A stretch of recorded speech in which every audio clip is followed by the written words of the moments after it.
There are mysterious plasma bubbles floating around the pyramids of Giza. As bizarre as that might sound, let's get one thing clear right off the bat. There's nothing extraterrestrial going on here. Plasma bubbles are those weather anomalies that form in a layer of Earth's atmosphere called the ionosphere. This is an invisible layer surrounding our planet that stretches roughly from 50 to 400 miles above Earth's surface, right at the edge of space.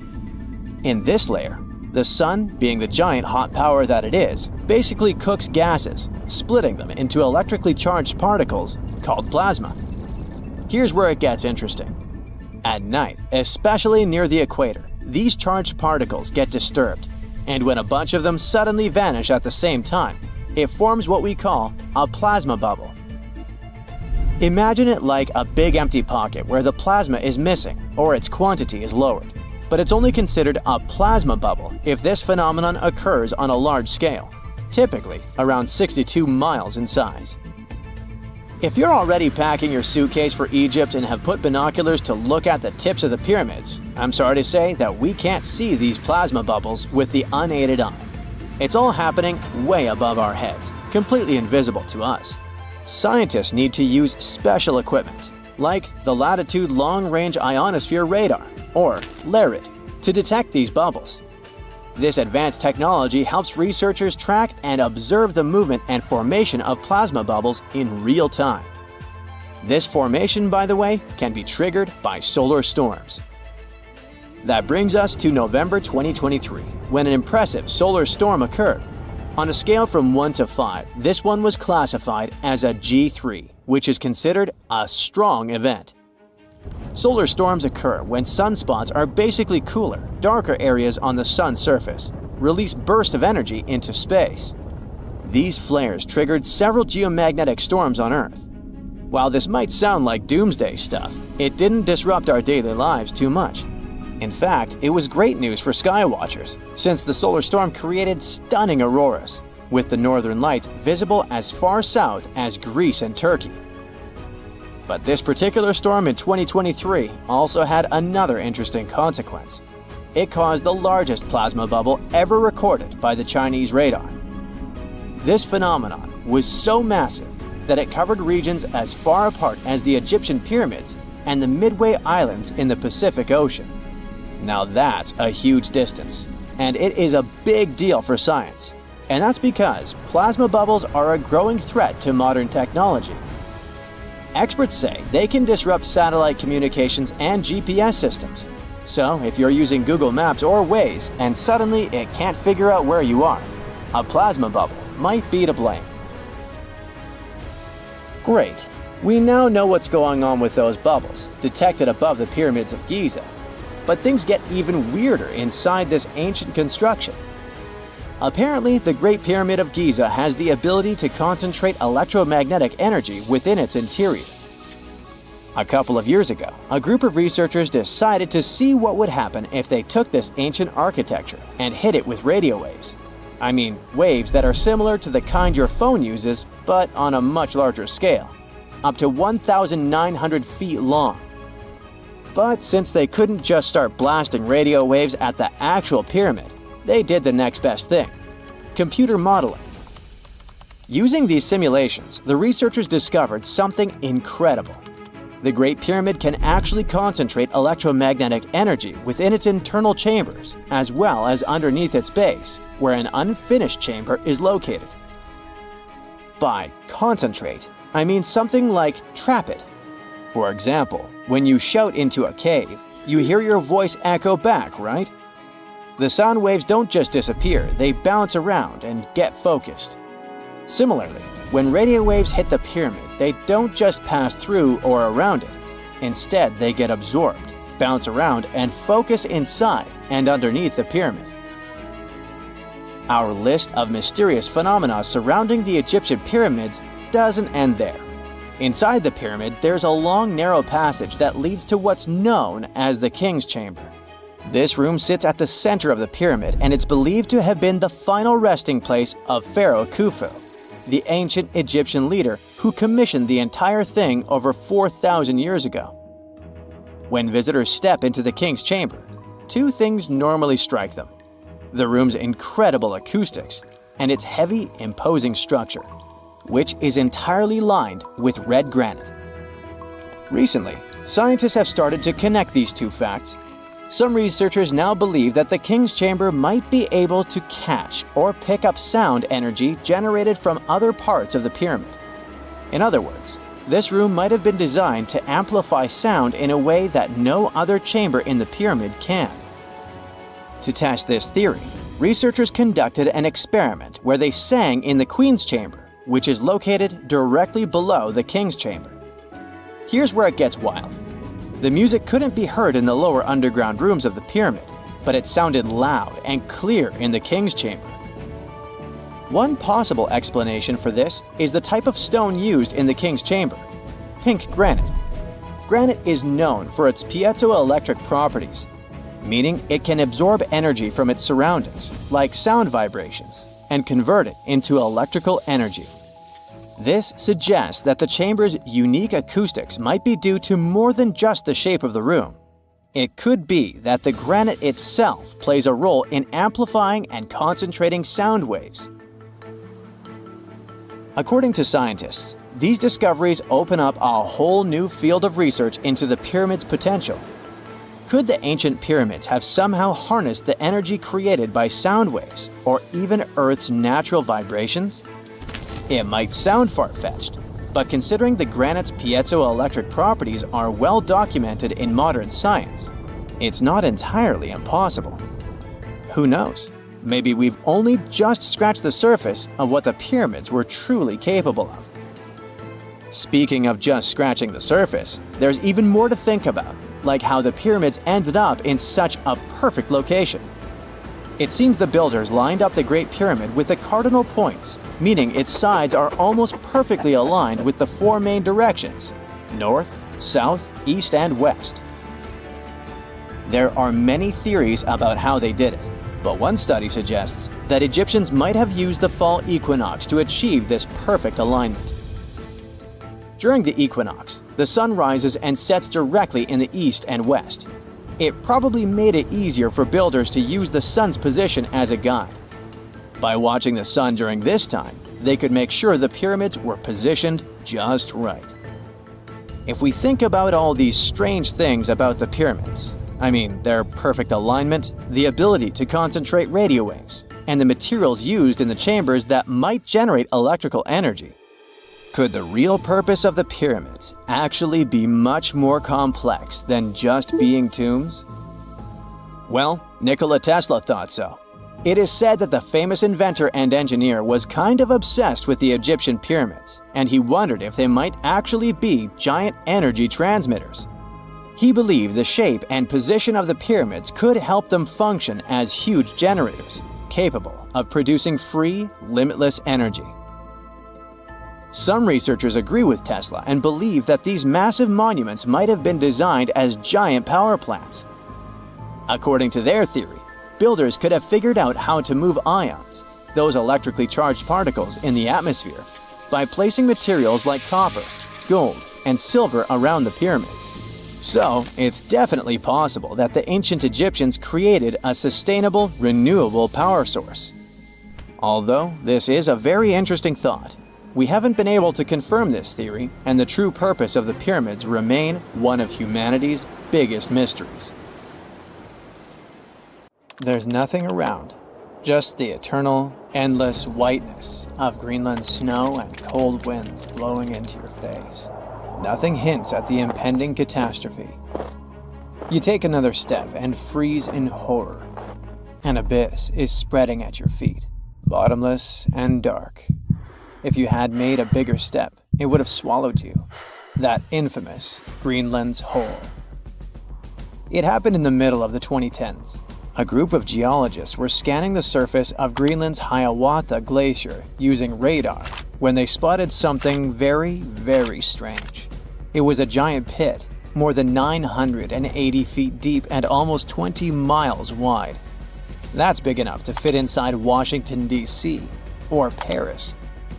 After staring at their radars for quite a while and scratching their heads, researchers decided to find out what could have made such a huge hole.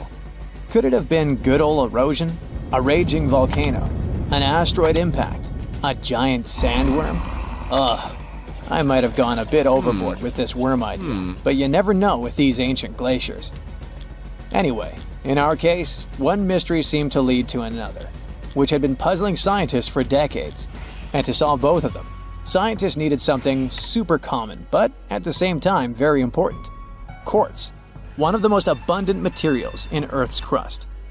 But before we dig deeper into this topic, let's make a small detour and talk about a pretty bizarre phenomenon called the Younger Dryas event.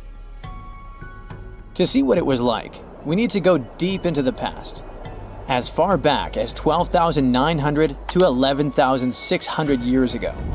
During that period, the planet became much colder, especially in Europe and North America. Now, let's talk a bit more about that weird climate change in the Northern Hemisphere. There are a few theories. One that involves a change in currents in the Atlantic Ocean. Another speaks about something large kicking tons of dust into the air and effectively blocking sunlight. The two most popular and likely hypotheses mention a volcanic eruption and an asteroid impact.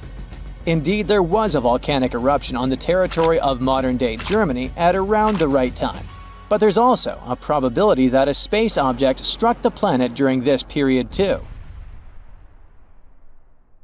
And now let's get back to the hole scientists found in Greenland. When NASA's Ice Bridge program and Germany's Alfred Wegener Institute discovered it, it seemed they had finally found the reason for the Younger Dryas event. But was it really an asteroid that created that impressive pit and caused temperatures to drop all over the Northern Hemisphere? To test this theory, the researchers needed quartz. The thing is, in its pure form, quartz has a very simple structure. It's made from interlocking silicon-oxygen tetrahedra. Efficient and so pretty. Just look at these six-sided prismatic crystals. Since its structure is so simple and the components are so common, you can find quartz almost in any rock on the planet. At one point, magic happens. Larger rocks erode away, pushing out tiny bits of quartz sand. The scientists exploring the mysterious pit gathered the quartz sand that had been washed out from underneath a glacier. It was like looking at the rocks at the very bottom of the hole without having to actually get all the way down there. Very handy. So, while examining the material, they discovered quartz grains with the telltale signs of terrible catastrophe. They had PDFs all over them. No, I'm not talking about the document format. PDFs stand for planar deformation features, and they look like lines etched into the crystal surface. These lines are a sign that you're holding shocked quartz. It forms under immense pressure, when the internal crystals are pushed out of alignment. But the most exciting thing here is that shocked quartz only appears under the influence of powerful forces, like massive impacts or terrifying explosions. In other words, finding this poor shocked quartz under the Hiawatha Glacier could be much needed proof that the hole was an enormous impact crater that formed when something equally enormous crash-landed there. Based on the size of the crater, this space object probably was a bit more than a mile across, which is twice the height of the Burj Khalifa Tower in Dubai. A meteorite that big would have looked 3 times as bright as the sun when traveling across the sky, and it would have hit Earth with an immense force. The impact would have been so great it'd have vaporized rock and thrown debris for hundreds of miles away. The sky would have filled with dust. It would have dimmed the sun and led to a temperature drop all over the planet. And guess what? The last part about decreasing temperatures got the researchers super excited, because it opened up a possibility that the impact could have been connected to the Younger Dryas event. To prove this idea, scientists decided to use quartz again. They examined it more closely, trying to date the impact. Well, they were in for an even greater shock. The Hiawatha crater turned out to be not 12,000, but 58 million years old.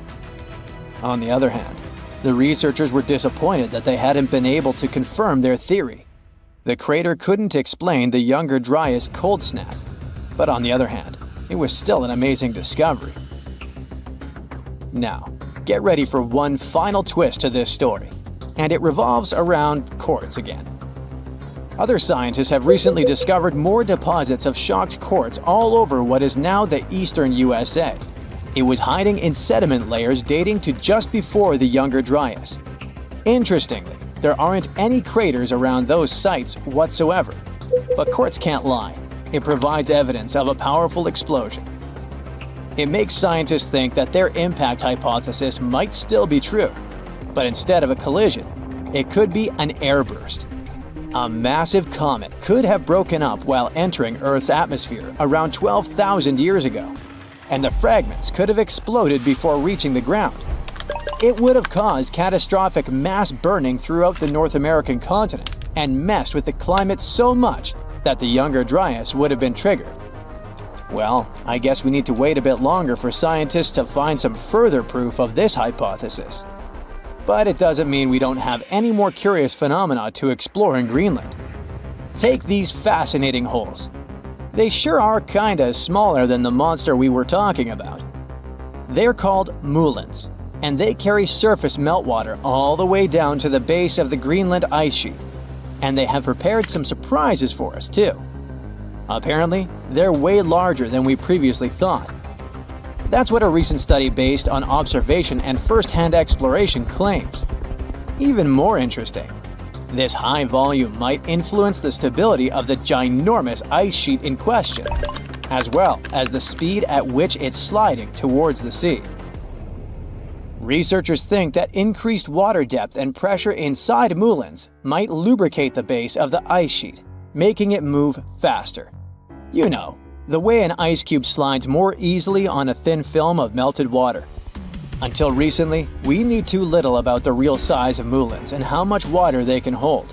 But now, we know that moulins can be giant.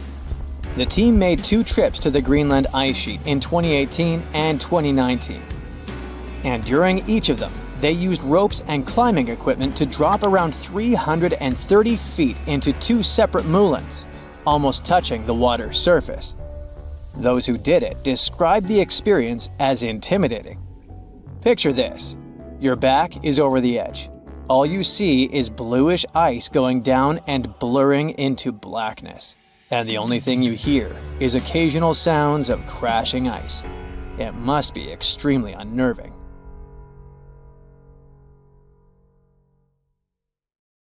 In the UK, there are around 115,000 mailboxes, with some of them placed in questionable locations. Look here, we're on a deserted stretch of Caithness Moorhead, and here, just smack dab in the middle of nowhere, between the quarry and some moorland, stands a solitary mailbox. It was local teacher Chris Aitken who stumbled upon this oddity near Worth Hill, close to John O'Groats. Now, John O'Groats is a tiny village 2.5 miles northeast of Canisbay, in the historic county of Caithness, Scotland. The village itself is popular with tourists, but only houses around 300 people on a regular basis, and they have their own mailboxes there. So why would someone need one on a random hill? When Chris shared a photo online, someone chimed in with a theory. A while back, an entrepreneur was selling tiny parcels of land near Campster, claiming buyers became lairds with their little plots. Could this mailbox be related to that? Now, the box, proudly labeled Laird of John O'Groats, features the name Thorsten Sommer and an address in Germany. There's a PIN number on the front, but when Chris opened it, all he found was a website link. The site has pics of Sommer waving a Scottish flag and talking about his love for Scotland, even calling himself the Old Scotsman. Chris tried reaching out through the website for more info, but hasn't heard back. It might be linked to Sommer's reported purchase of a tiny patch of land, but buying Scottish laird titles is often seen as a fraud, giving no real title at all. The area around Worth Hill has had some recent police action too, after a body was found nearby. Ooh, could that somehow be connected to this mysterious mailbox too? Well, enough of the detective stories. Let's dive into some high-end fashion, shall we? So, you might have come across that funky image popping up all over the internet, claiming there's a pop-up Prada store in the Texas desert. Well, it's kind of true and kind of not. Yes, there's a shop, sort of, It showcased a whole range of Prada gear worth around $80,000. And guess what? Miuccia Prada herself handpicked the items.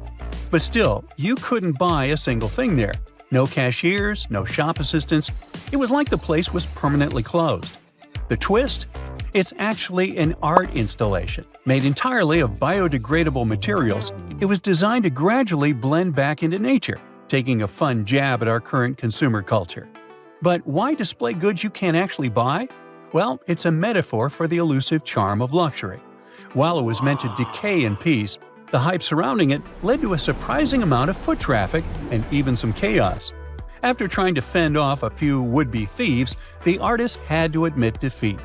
Now it's a hotspot for photos, drawing everyone from tourists to celebrities.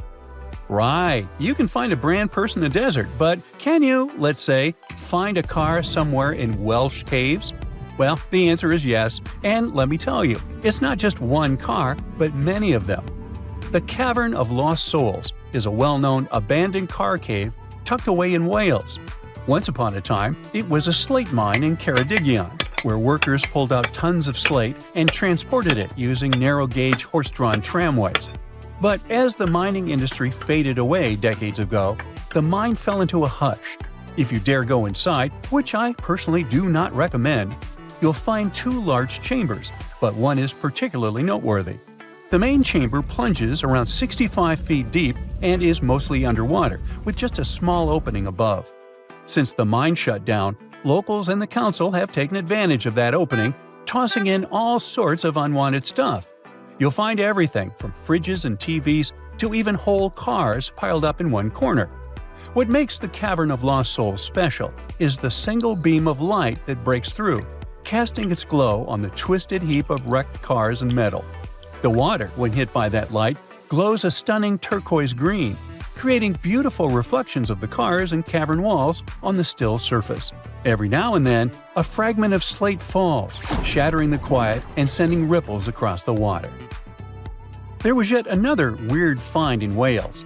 A shiny 10-foot silver monolith recently popped up on Hay Bluff in Powys, Wales, and is sparking a ton of curiosity. A local builder, Craig Muir, discovered it during his hike, and he described it as looking like it just dropped down from space.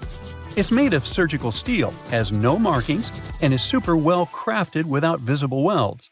Muir's find is reminiscent of those mysterious monoliths that popped up worldwide in 2020, creating quite a buzz online. Local Richard Haynes suggested it could be some kind of scientific installation, but with national park rules against unauthorized structures, it might not be there for long. With no visible tracks around it, Muir speculated it could have been brought in by a group or even dropped from a helicopter. Now, this isn't the first strange monolith sighting. Similar ones have been spotted in Utah, the Isle of Wight, and even Glastonbury Tor, where one was humorously marked "Not Banksy." However, it could be easily him. The UK is the leading country in terms of the number of Banksy's pieces of art.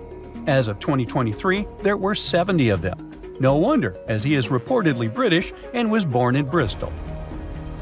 The Atacama Desert in northern Chile, the driest non-polar desert on Earth, features a bizarre sight at kilometer mark 1309 on the Pan American Highway, a giant cement hand that towers 36 feet above the sand. Looks creepy, right? Well, worry not. It's not some creepy monster trying to grip you and take you to the netherworld. It's not an ancient relic from a lost civilization either.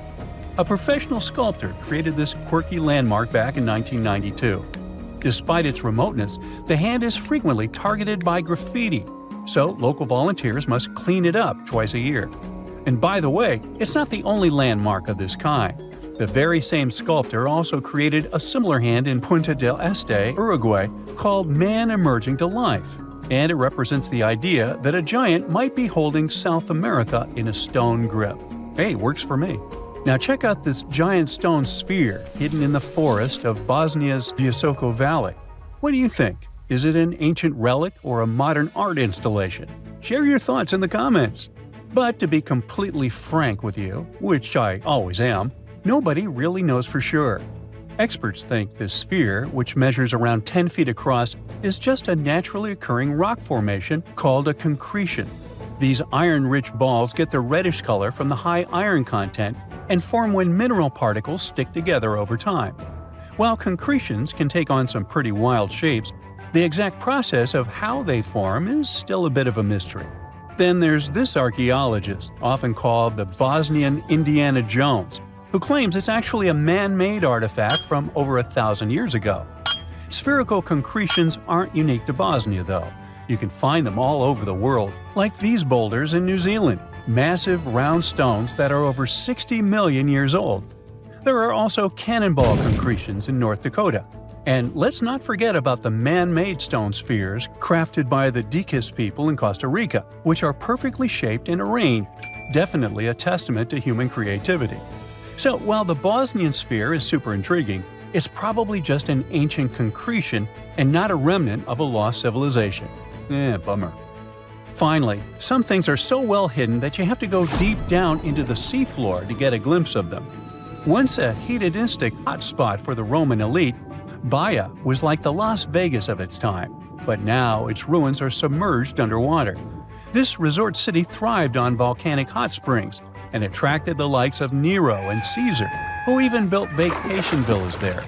However, in the 8th century, Baia lost a battle and was abandoned by 1500. As the water levels rose, much of the city was lost beneath the bay. Today, you can explore Baia's ancient ruins in one of the few underwater archaeological parks in the world. Hold your breath. 1,000 years ago, near modern-day St. Louis, Missouri, there was a vibrant, bustling city called Cahokia.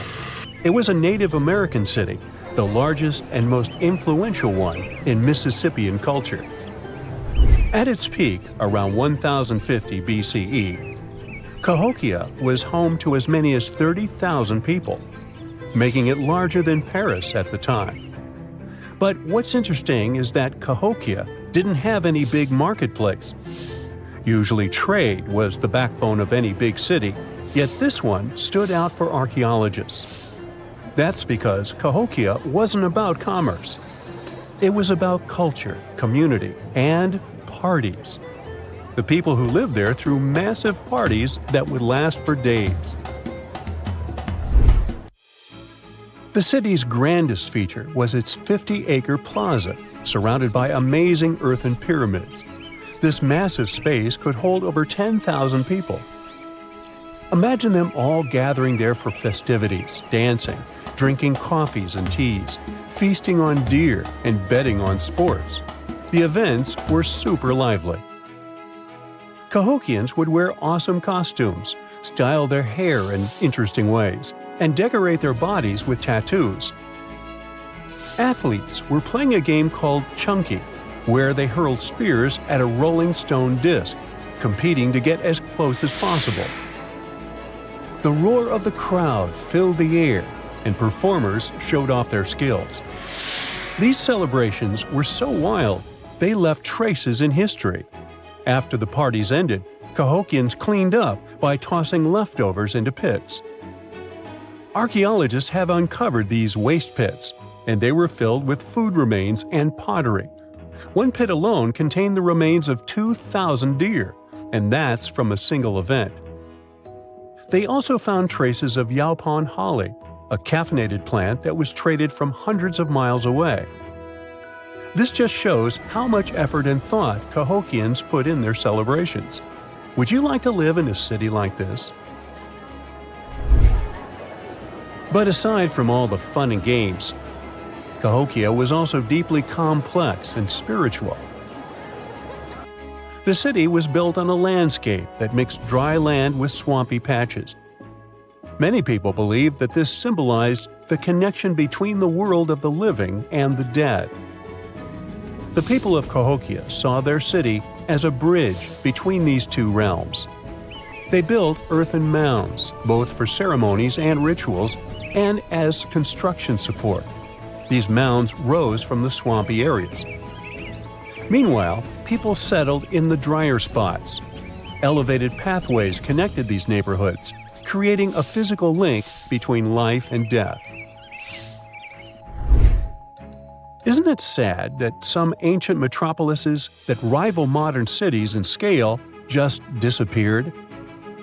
Cahokia's story came to a quiet end around 1350 CE, when the city was abandoned, all due to changes in environments and weather, floods, and other problems. But the influence of Cahokia was so big, it spread to distant places. Some of their traditions, like Chunky and Yaupon tea, have survived in native communities to this day. Today, Cahokia is a UNESCO World Heritage Site, and it's not the only megacity we lost.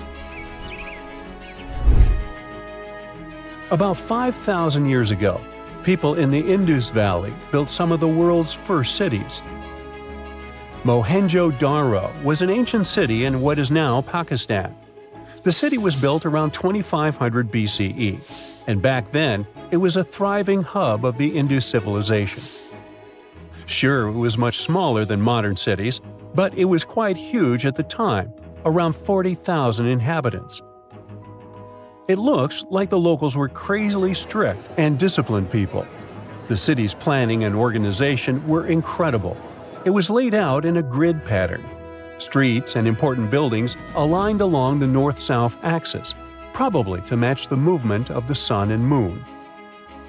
They also built one of the most advanced systems for water and waste management of their time. The city had about 700 wells. Nearly every house had its own. Most homes also had private bathrooms with drainages and even underground sewers. This shows how skilled these people were at staying clean.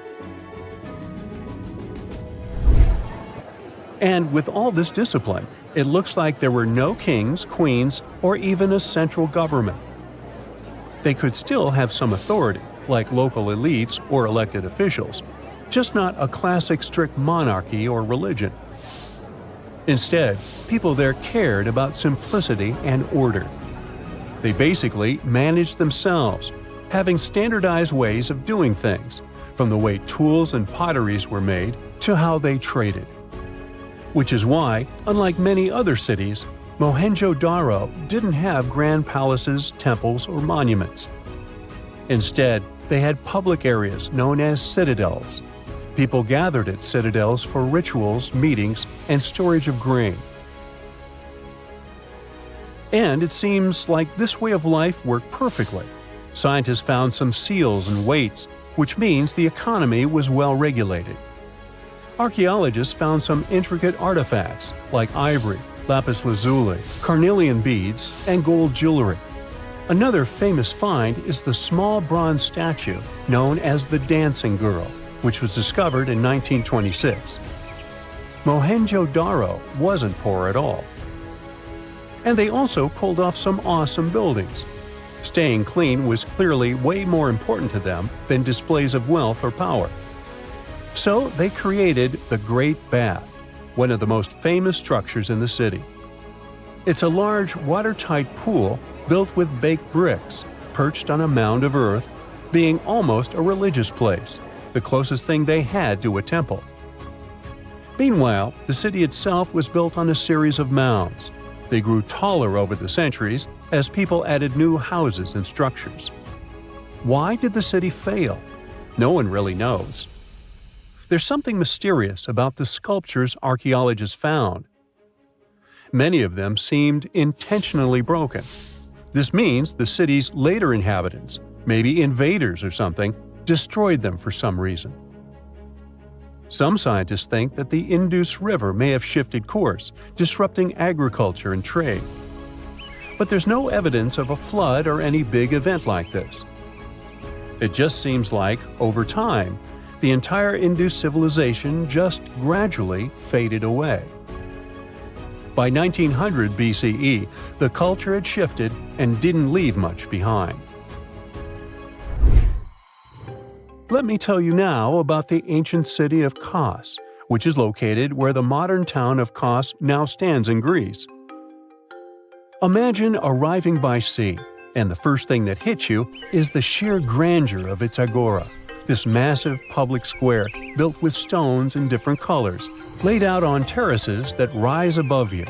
It was one of the biggest in the ancient world, and it made a great impression on anyone approaching the city. This place has a rich history, dating back to around 2300 to 2200 BCE. A long time ago, local folk gathered up from different parts of the island to form a new city in the northeast. People have lived there since the Bronze Age, and over time, it became a super important center of culture and trade. And no wonder, since it's right near a natural harbor. The harbor was sheltered by two breakwaters, and people built some of the most important religious sites there, including the sanctuaries of Aphrodite and Hercules. Kos wasn't just beautiful, though. It had some brilliant design. The whole city was laid out in a neat grid, with streets crossing each other at perfect right angles, literally looking almost like a modern city. Thanks to this, moving around was super easy, and the blocks, or insulae, were big enough to fit several large houses. Kos remained largely unchanged until the 6th century CE. Over time, it started gradually shrinking in size, confined within the walls of what is now the Chora neighborhood. Meanwhile, Palmyra was an ancient city built around a beautiful oasis sometime around the 3rd millennium BCE. Originally known as Tadmor, this city flourished as a major stop on the Silk Road, linking the Near East with Asia. It was a thriving center of trade and culture. They had a marketplace, assembly buildings, grand gates. In other words, this place was bustling with life. The city has been through many hands throughout its history, from the Byzantine to Arab caliphates, which is probably why it had some awesome architecture. An interesting blend of Greco-Roman, Persian, and Arabic vibes. The Temple of Bel, the Great Colonnade, and a Roman-style theater. But, like all the others, it decayed over time.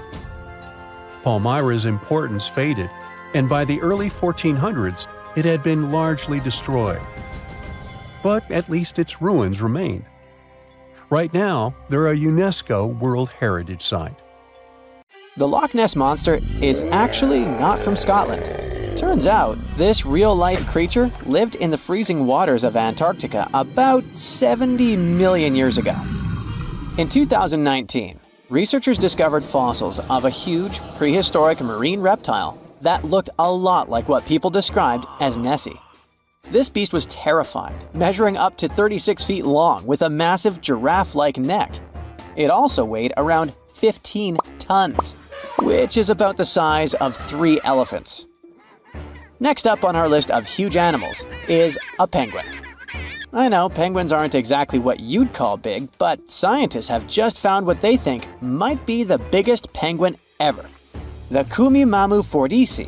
It's believed that these giant birds were hanging around New Zealand about 55 million years ago, and they were huge, weighing over 330 pounds. That's about 5 times the size of the emperor penguins, which are considered the largest penguins alive today. Now, let's move on from massive creatures to something much smaller. Meet B. manfredschmidti, a great ape that lived around 12 million years ago in what is now Germany. This creature is very special, as it's the tiniest great ape ever discovered. And when I say tiny, I really mean it. These ancient animals only weighed about 22 pounds. They were basically no bigger than a super chunky cat. If you think small creatures aren't scary, wait until you meet the electric blue tarantula. This newly discovered species from Thailand's mangroves has an almost otherworldly electric blue color. Its vibrant hue doesn't come from pigment, it is actually caused by the unique structure of its hair, which reflects blue light, making it look like an extraterrestrial being. We're going even further now, diving into the freezing pitch-black depths.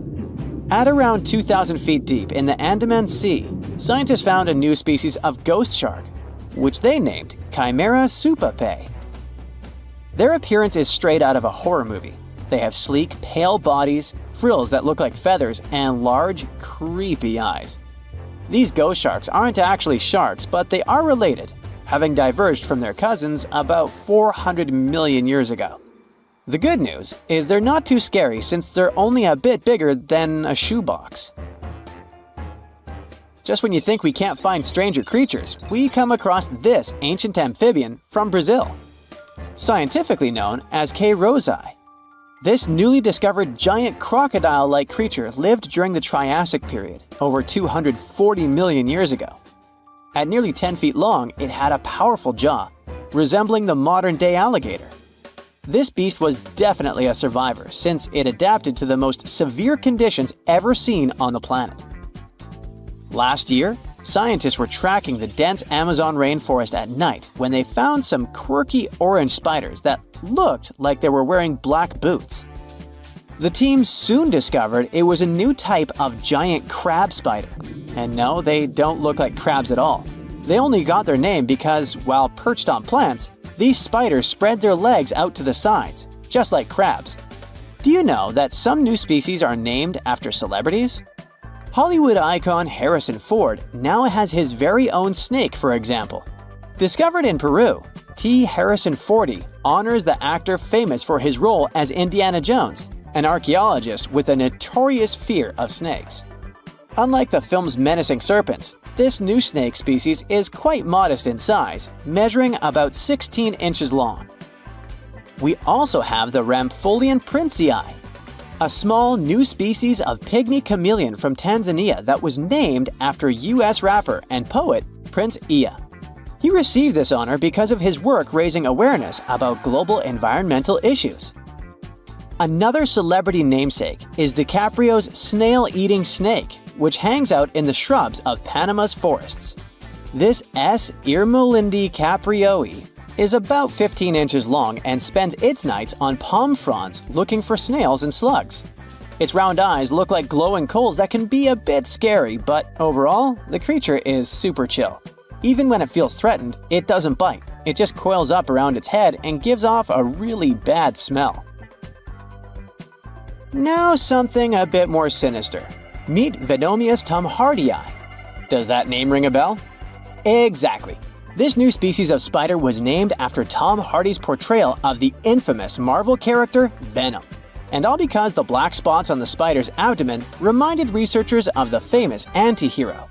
Most spiders of this species were found in Australia at night, sitting in their elaborate webs in forested areas near the coast.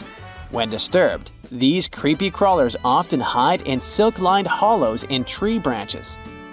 We've also got something for the Lord of the Rings fans. In the vast and warm waters of the Amazon River, scientists have just discovered a new species of pacu. This fish is a relative of the terrifying piranha, with a plant-based diet and human-like teeth. It was named Myloplus sauron because of a bold vertical black mark on its side, which reminded researchers of the fiery eye symbol of the villain Sauron from Tolkien's epic saga. Wait, is that a tanned capybara or a wild dog? Well, actually, it's neither. This is a newly discovered dwarf deer.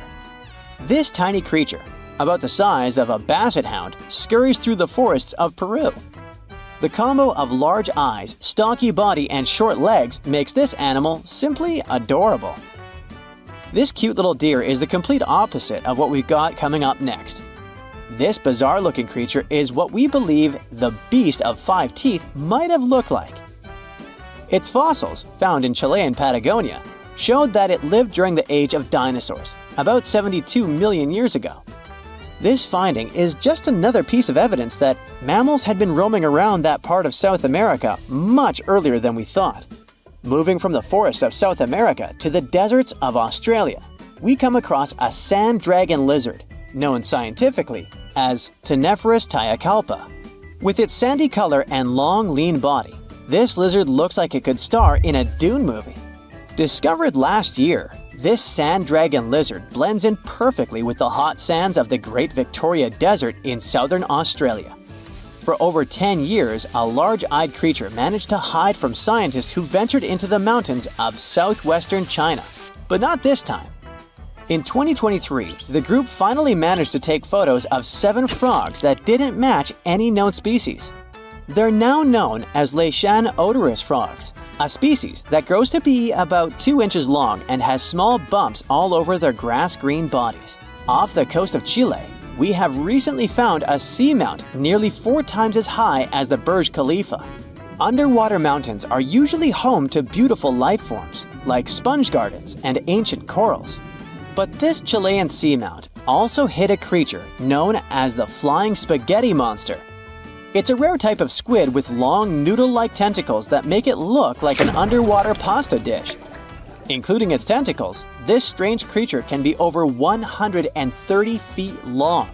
Recently, scientists were diving into the cold waters of the Antarctic Peninsula when they thought they had found an ordinary dragonfish swimming by. But there was something unusual about this one. It turned out that this fish had two darker vertical stripes along its slender body. That's when they realized they were looking at a new species, the banded dragonfish. From bizarre sea creatures to a cute one. In 2017, locals were diving near Kume Island in Japan when they found the skeleton panda sea squirt. This deep-sea oddity quickly won people over with its look because its black spots actually resemble a panda bear's eyes and ears. At least if you have a good imagination. This unusual creature filters water to catch its food, and is yet another reminder of the ocean's hidden wonders. The South Pole is more than penguins and endless snow. There's a hidden ghost world within it. Look, it's right here on the globe. Don't confuse Antarctica with the Arctic, which is at the top of our maps. Much smaller in size, and, let's face it, way less mysterious. The ice sheet covering Antarctica is about 1 to 3 miles thick, which is up to 16 Eiffel Towers stacked on each other. This massive blanket hides the true features and contours of Antarctica's land. We still don't know much about this mysterious continent, and it is ice and snow that are to blame. We still don't even know the true shape and size of this continent. Mapping Antarctica without some huge shovels is an incredibly hard task. But satellites learned to penetrate the ice with their cameras. And now we know there's actually an enormous, dramatic ancient landscape beneath the snow. The ghost of the past. About 90 million years ago, Antarctica was a much warmer place. It was actually a lush rainforest with tons of plants and probably teeming with life. It even had rivers flowing through it. Then the ice came. This happened about 34 million years ago, during the transition from the Eocene to the Oligocene, when our planet cooled significantly. It was the beginning of one of our several ice ages. The land remained, but now was hidden under ice and snow that got thicker and thicker. To a regular eye, Antarctica turned into a white desert, vast, flat, and featureless. Time went on. This massive ice sheet moved around, smoothing and shifting the ground beneath it. Over the millions of years, it changed what the land looked like. Now, if we looked under the ice, it wouldn't hold any signs of the original South Pole, except for one place.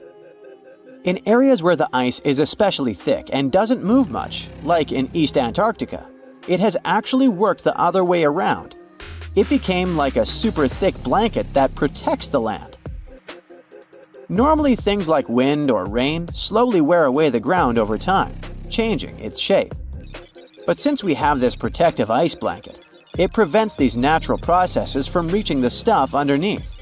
So, the ground stayed almost the same for millions of years, like it's been frozen in time.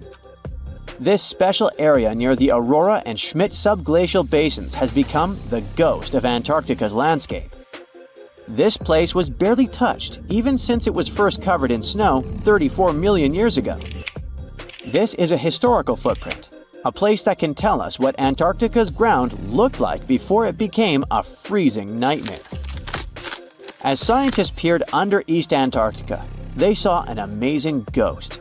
The traces of the rivers that were flowing there millions of years ago, various valleys, and some weird little islands, as well as 3 big chunks of land shaped like the letter U. Hey, what's that all about? You see, the continents on our planet are moving constantly, sliding along the red-hot lava mantle like cereal on milk. Over history, they came together and broke apart several times. Hundreds of millions of years ago, several continents were a part of one enormous Gondwana. Antarctica was one of them. It used to be one huge landmass. But when Gondwana broke apart, the poor continent got stretched by tectonic forces. Parts of land were pulled away from each other. Whoosh! And they got torn apart. And that's how we got these big chunks or blocks of land under thick layers of ice. In any case, scientists now want to explore this ghost a bit more. But to study it deeply, they need to actually drill down through the ice, like using a straw to get to the bottom of a thick shake. This will help them pick up some rocks and dirt from way below to learn more about the Earth's history and climate. Antarctica is the 5th largest continent in the world, approximately bigger than the entirety of Europe or Australia, competing with the entire South America in size. Aside from East Antarctica, we discussed there are several more regions: Antarctica Peninsula, South Pole, West Antarctica, and the Ross Sea. The continent is basically a frozen sandbox, and all its hidden, mysterious landscape is actually less explored than Mars's terrain. We only know for sure that without ice, it wouldn't just be flat and empty, but an entire world full of big mountains, huge canyons, and even fiery volcanoes. Some of these volcanoes are so huge that they peak above the layers of snow. In West Antarctica alone, there are at least 138 volcanoes, though only about 8 or 9 are active today. One of the craziest ones is Mount Erebus, the southernmost volcano and the tallest one on the continent, about 12,500 feet high. And deep beneath the ice sheet, this guy hosts incredible, beautiful subvolcanic caves. The temperatures there are warm enough for t-shirts. The Antarctic Peninsula, or Lesser Antarctica, looks like a bunch of mountainous islands deeply underground. It has newer volcanic rocks that are part of the Pacific Ring of Fire, which is like a giant circle of volcanoes and earthquake zones around the Pacific Ocean. The Greater Antarctica is a huge part, almost as big as Australia. It consists of East Antarctica and the South Pole. Beneath the ice, it's a place of rocks that have been around for a very, very long time, including the special zone we mentioned. You probably know that Antarctica is nearly devoid of humans. No wonder, with a mean temperature of about -46 degrees Fahrenheit. But even though this place is horrifyingly cold and deserted, life still clings on. You guessed it, in the underworld.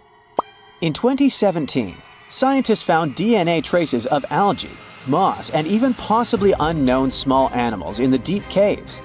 That means that even in such crazy conditions, there are still unique ecosystems thriving in little isolated warm pockets beneath the snow. There was another incredible find beneath Antarctica's Ross Ice Shelf, a lively ecosystem vibing within an underground river. Scientists have long suspected that Antarctica's underworld should have some freshwater lakes and rivers. One day, a satellite spotted a groove there. They decided to explore it and used a hot water drill to melt their way through the ice. As they reached the underworld, they dropped a camera into one of those hidden fresh rivers. And at first, they thought they'd find just some rocks or something. But instead, they stumbled upon hundreds of amphipods, tiny shrimp-like creatures. Little ones instantly swarmed around the lens. Shrimps blocked the camera and scientists couldn't check out what they wanted to. Pretty funny, but at least that means that there really is an important ecosystem deep within Antarctica. Now, they're gonna explore it. And all this is just the beginning of the mysterious underworld. Antarctica's snow also hides the deepest canyon on Earth under the Denman Glacier. Well, Mariana Trench is still the deepest point on Earth, but it's a part of the oceanic crust, geologically speaking. Also, in 1958, explorers found a huge mountain range under the ice, as big and tall as the famous Alps Mountains. The range stretched for about 745 miles with peaks as high as 1.7 miles. And all this magnificence is buried under tons of ice. Who knows what else we might find there? Antarctica holds about 60% of our entire planet's freshwater, which means it would be pretty bad if it melted. For example, there's this Doomsday Glacier, officially known as Thwaites Glacier. It's a huge ice formation, about the size of Florida, and it's melting right now. Every year, the sea levels rise by 4% because of it. If this guy melts away completely, the sea levels all around the world will increase by 2 feet, which might not sound like a lot, but it would be catastrophic for coastal areas. Luckily, researchers have found that even if its ice shelf were to collapse in the next 50 years, the glacier itself wouldn't retreat as quickly as they feared. It's still losing ice rapidly, but it would be quite a slow process. In 79 CE, the Vesuvius volcano erupted and burned down 2 beautiful cities of the Roman Empire, Pompei and Herculaneum. Many of you have probably heard about this tragic story. However, few people know that in the middle of the 18th century, archaeologists discovered ancient scrolls from that time amongst the ruins of Herculaneum. For any scientist or historian, such a discovery is a treasure trove that offers insights into the thoughts and lives of people from over 2,000 years ago. However, the problem was that 1,800 scrolls were found in very poor condition, singed by the heat of the volcano, coated in ash and soot. They had become hardened black lumps. Brittle as coal, any careless movement could destroy them. Scientists were aware that invaluable knowledge from an ancient Roman library was concealed within, and endeavored to decipher the texts. One method was to cut the scrolls in half and scrape off the thin layers of solid dust and ashes. Then, the researchers created a special machine that could slowly unroll the scrolls.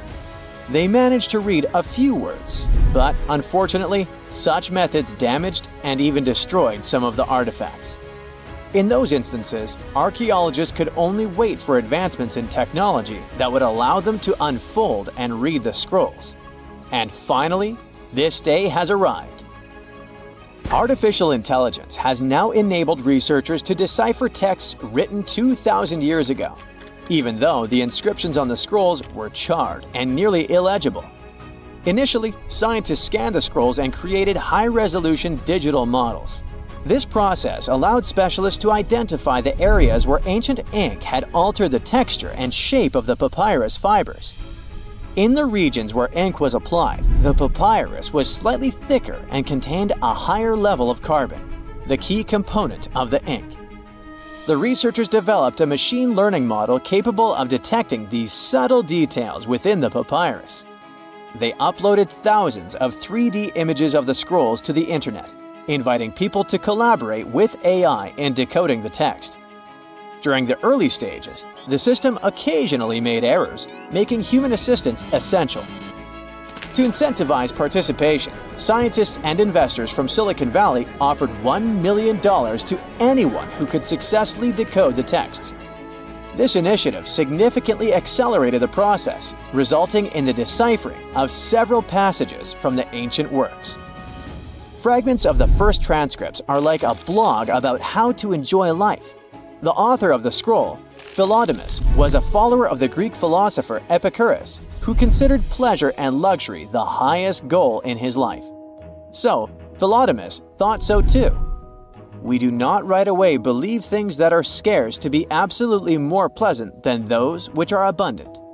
It feels as if it was written by some modern influencer talking about a detox program or a diet. It seems that people who lived 2,000 years ago were almost the same as modern ones. Philodemus was apparently a wealthy man, because he lived in a villa that may have belonged to Julius Caesar's father-in-law. In his works, the author criticized the Stoics, who couldn't say anything about pleasure at all.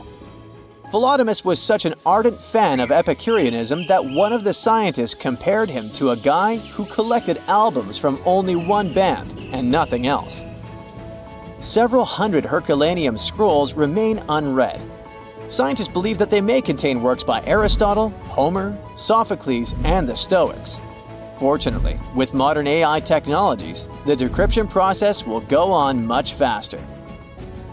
But how did historians and linguists decipher ancient texts in the past centuries?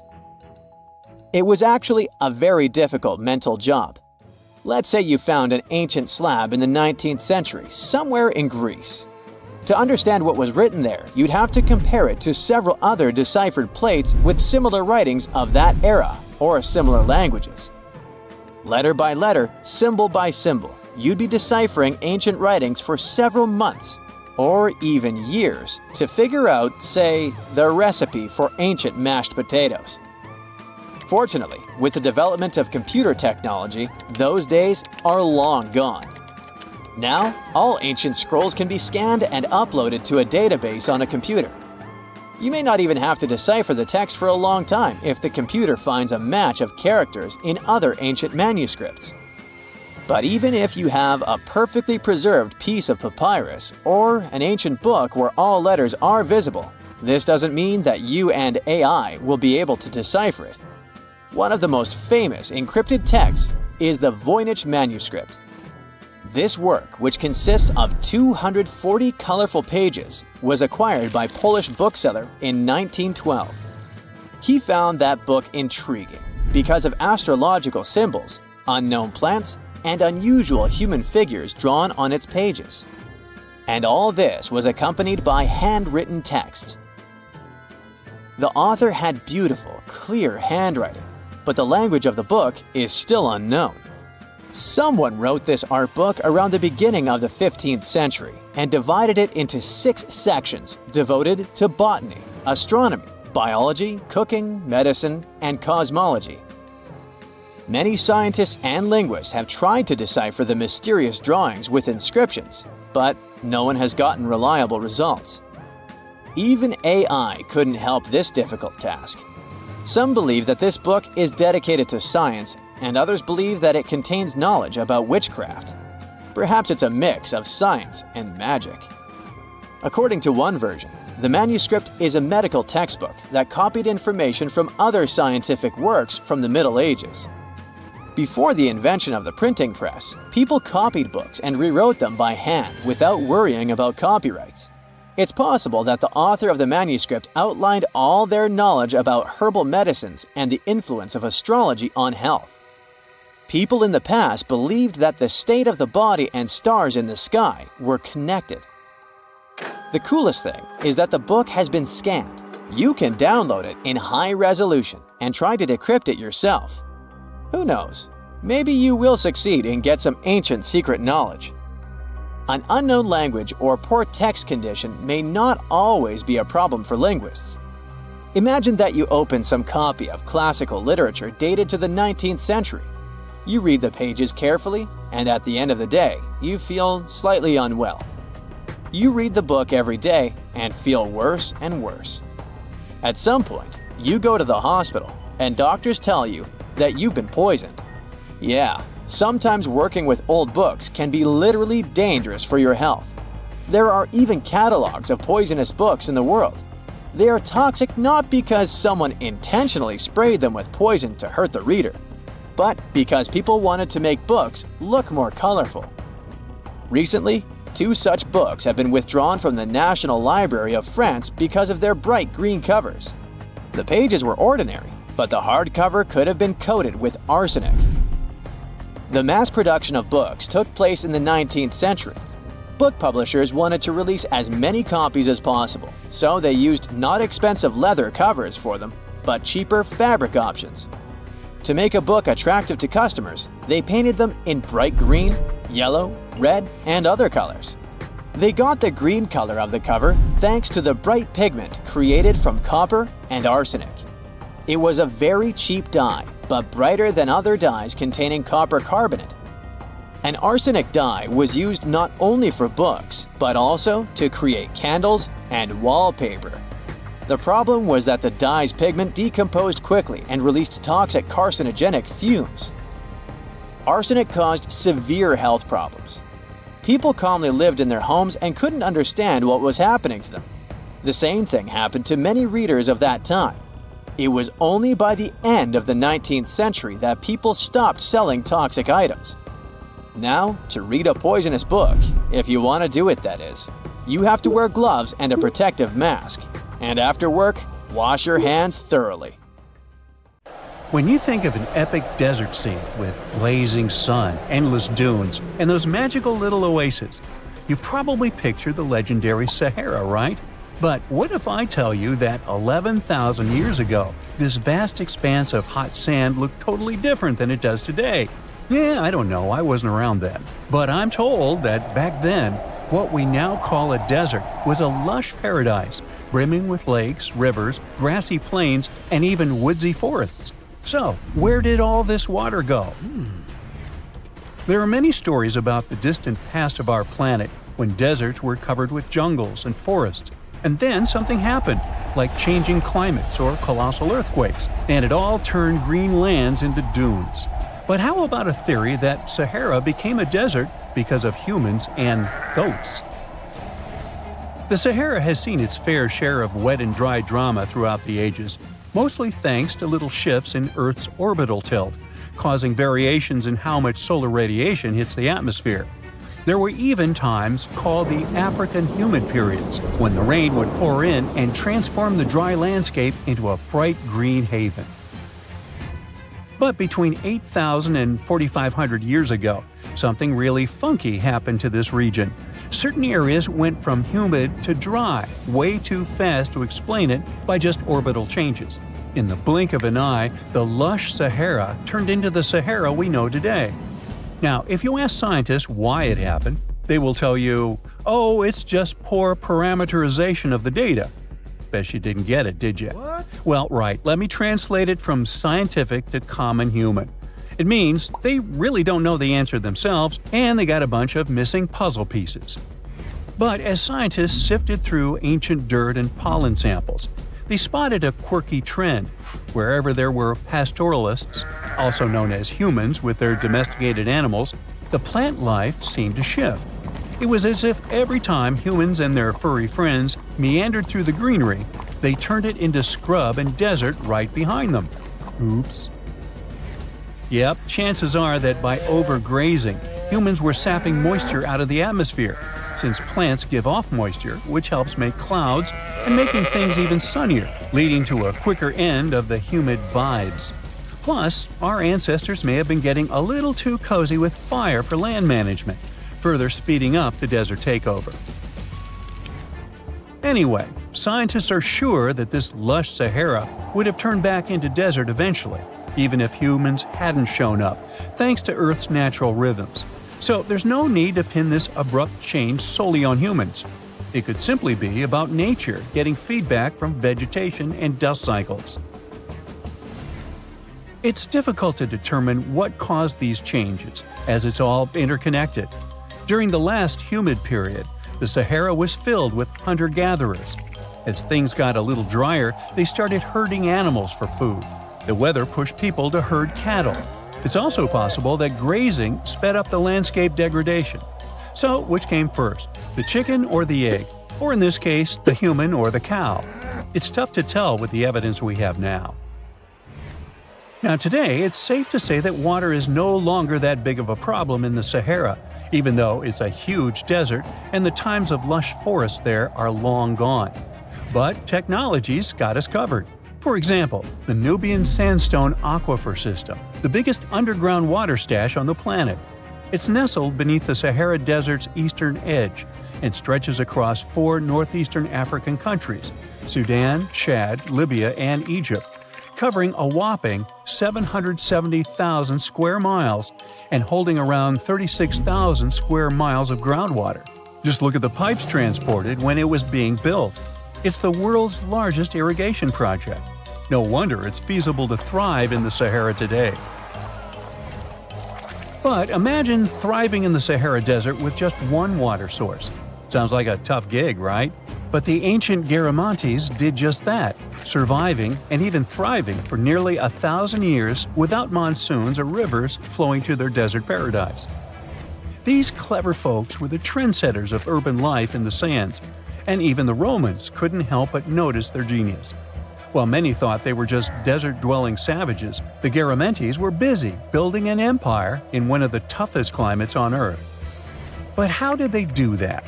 Well, they got crafty and dug a whole bunch of underground tunnels to tap into a massive sandstone aquifer. They were literally squeezing every drop of life from under the dunes.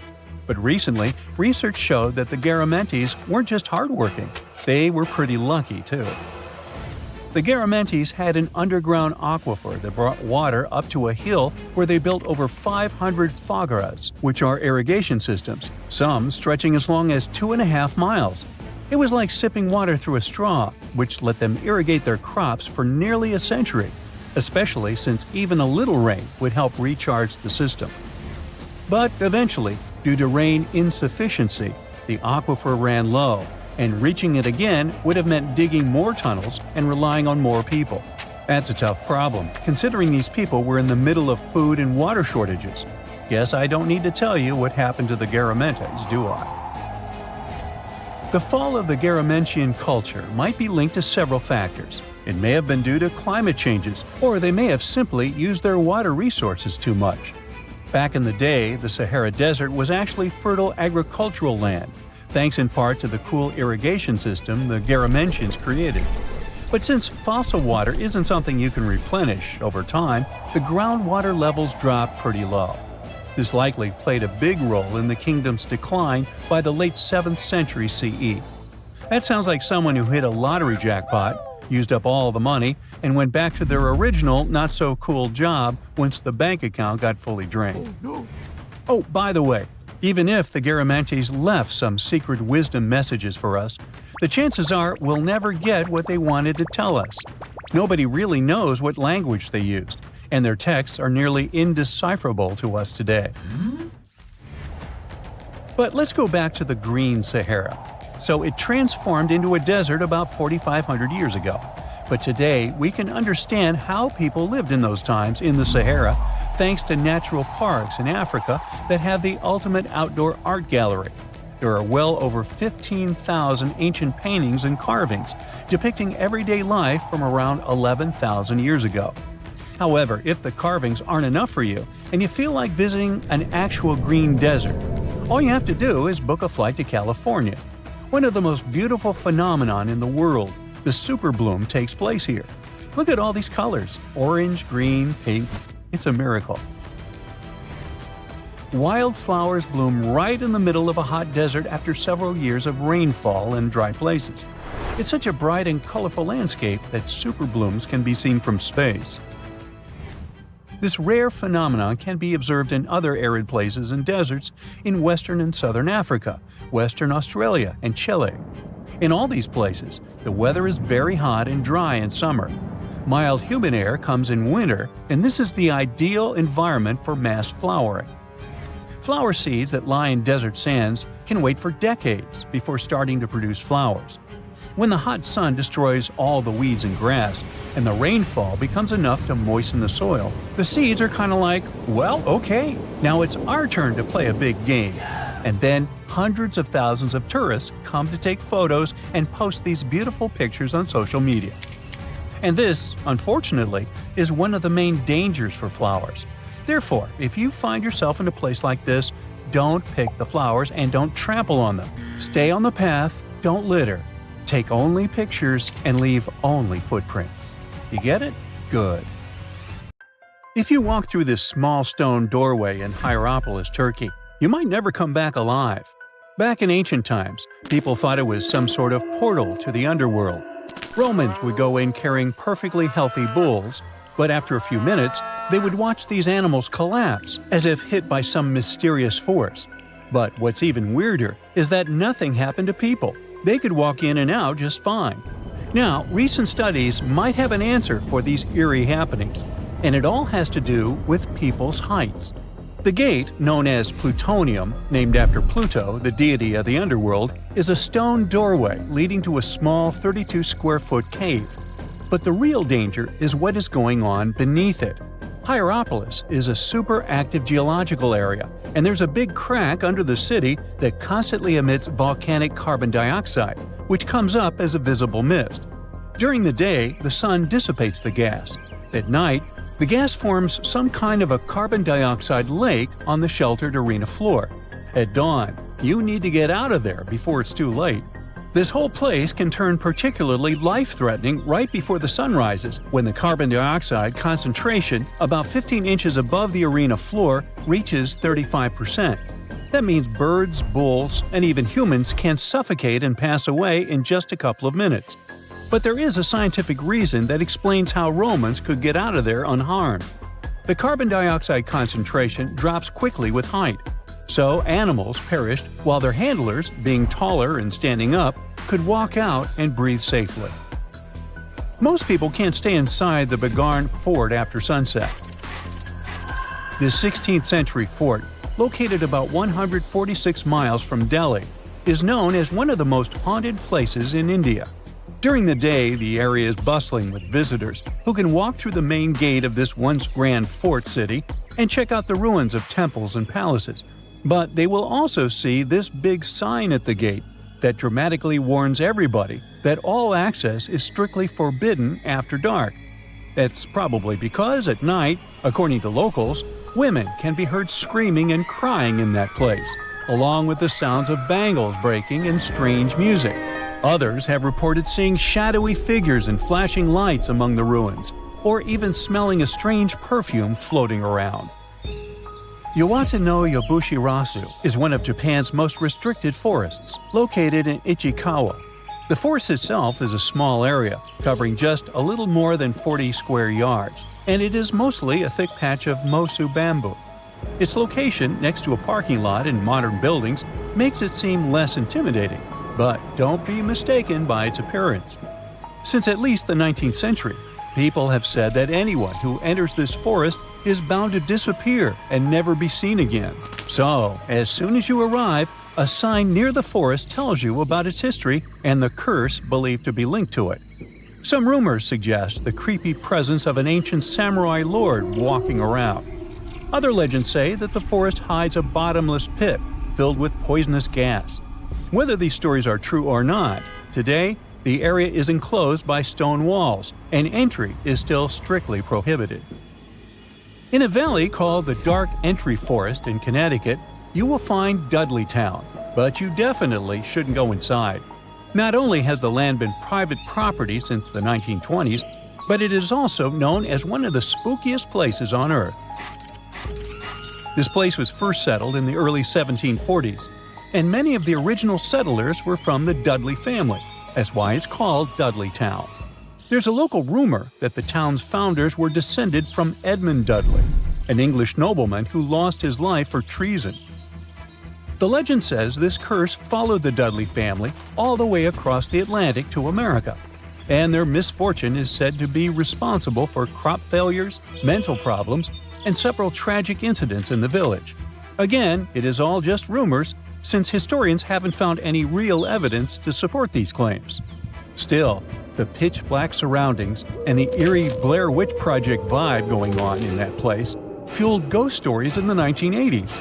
This led to many cases of vandalism in the following decade, and because of that, the landowners closed the area to the public.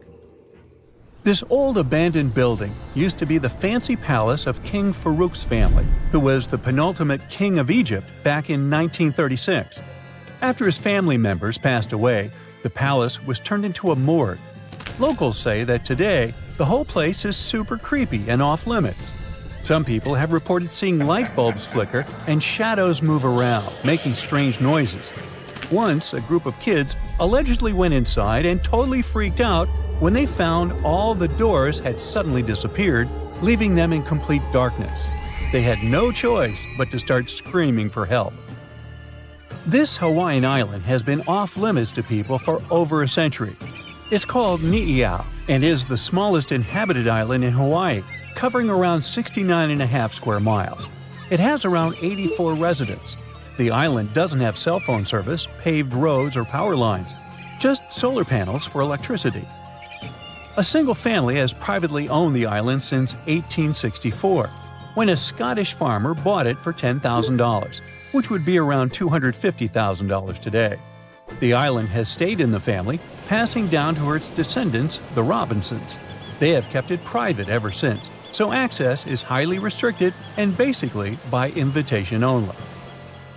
The Erdstall tunnels are a network of about 2,000 mysterious underground passageways mainly found in Central Europe, especially in Austria and Bavaria.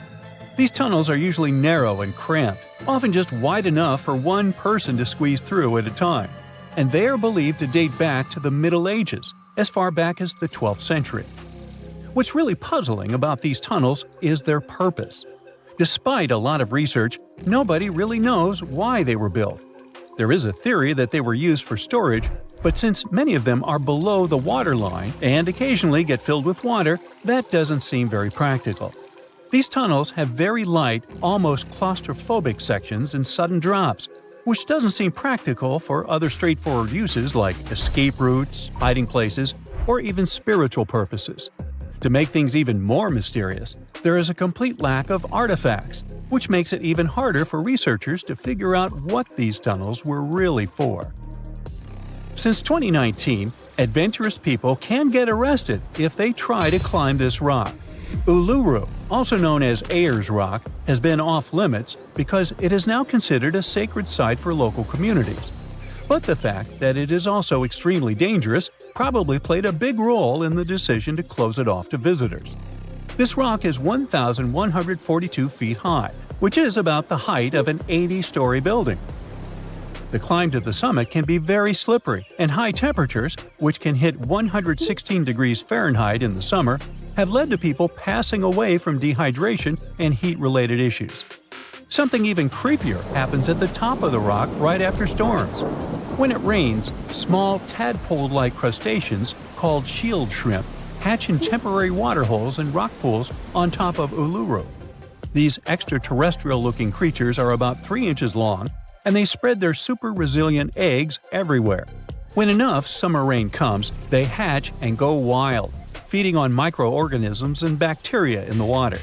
How these strange creatures end up in the fleeting pools on top of Uluru is still unclear, but the most likely explanation is that their eggs might travel there with the wind. In 2011, scientists from Chile found a weird-looking fossil in Antarctica that looked like a squashed football. Almost 10 years later, the rock just sat on a shelf in Chile's National Museum of Natural History with no specific label. It went by The Thing in the museum because it looked like something from a science fiction movie. When the scientists finally got their hands on the strange fossil, it turned out it was actually a giant softshell egg from around 66 million years ago. This one is more than 11 inches long and 7 inches wide. A regular chicken egg is just 2.5 inches long, and an ostrich egg is almost 6 inches long for comparison.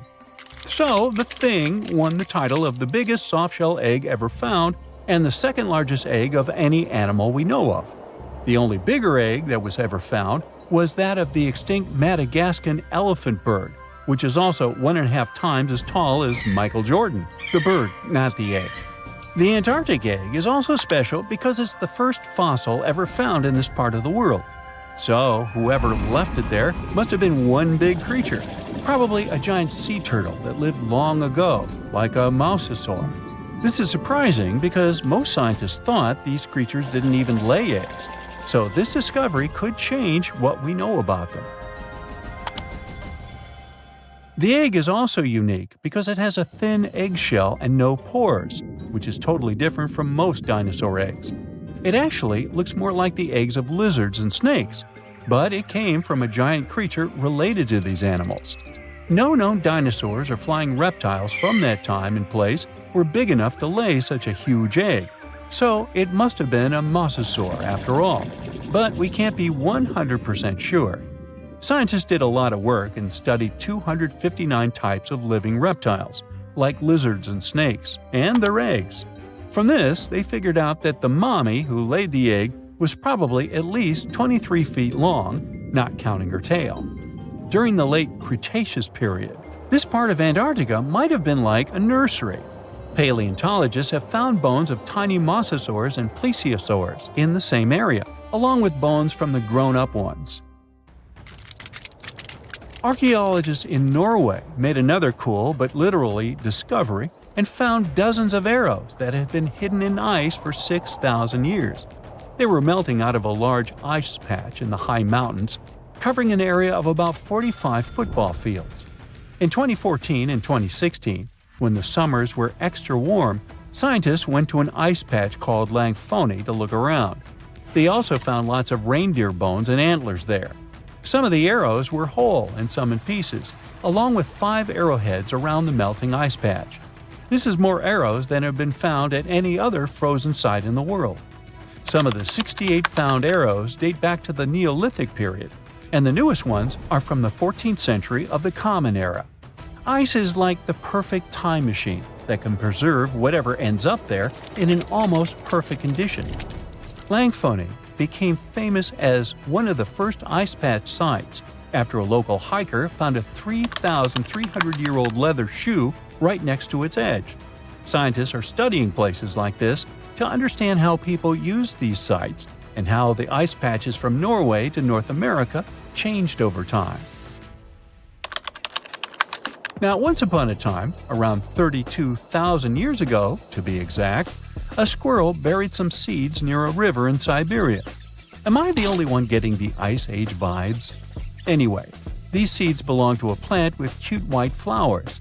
Thousands of years later, a group of scientists found these seeds buried deep in the frozen ground, about as far down as a 12-story building is tall.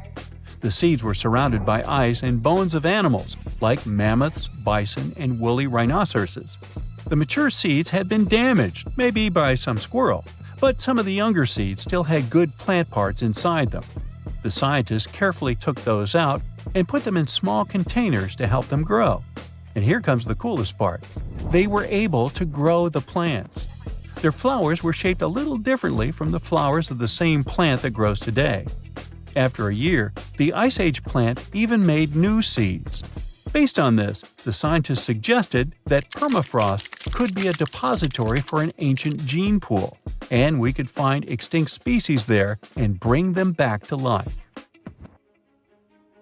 Scientists on an icebreaker in Antarctica were looking for whales, but found something way more unusual. The camera behind the ship, which is as heavy as a car, detected 16 million icefish nests on the floor of the Weddell Sea. The nests were located about every 10 inches in all directions and covered an area of 93 square miles, which is slightly bigger than the whole of Washington, D.C. The colony even had a distinct border, which was a line in the sand. The scientists were in the area because they were studying a special spot in the ocean where the water was a little warmer than the water around it. In this warmer water, they found tiny animals called zooplankton near the top. When the young icefish hatch, they swim up to this area to eat the zooplankton before going back down to the seafloor to grow up and have their own offspring. Since there was so much food, it made sense to see icefish in this warm water. But they didn't expect to find such a huge number of icefish nests, much more than anyone had ever seen before. New Zealand's Antarctic Heritage Fund found some old photo negatives in a hut in Antarctica. They turned out to be unique images from the Ross Sea Party. It was a famous failed expedition led by Ernest Shackleton. He wanted to become the first person to cross Antarctica by land, from the Weddell Sea to the Ross Sea, passing through the South Pole. But things went wrong when their ship, the Aurora, was blown out to sea. They had to use the hut from another explorer, Captain Robert Falcon Scott.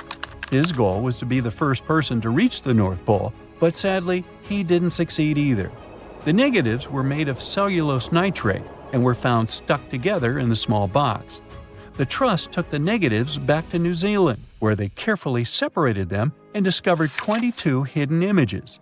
Many of the photos were damaged, but the Trust could still recognize some familiar places around McMurdo Sound, a well-known area in Antarctica. No one knows for sure who took the pictures.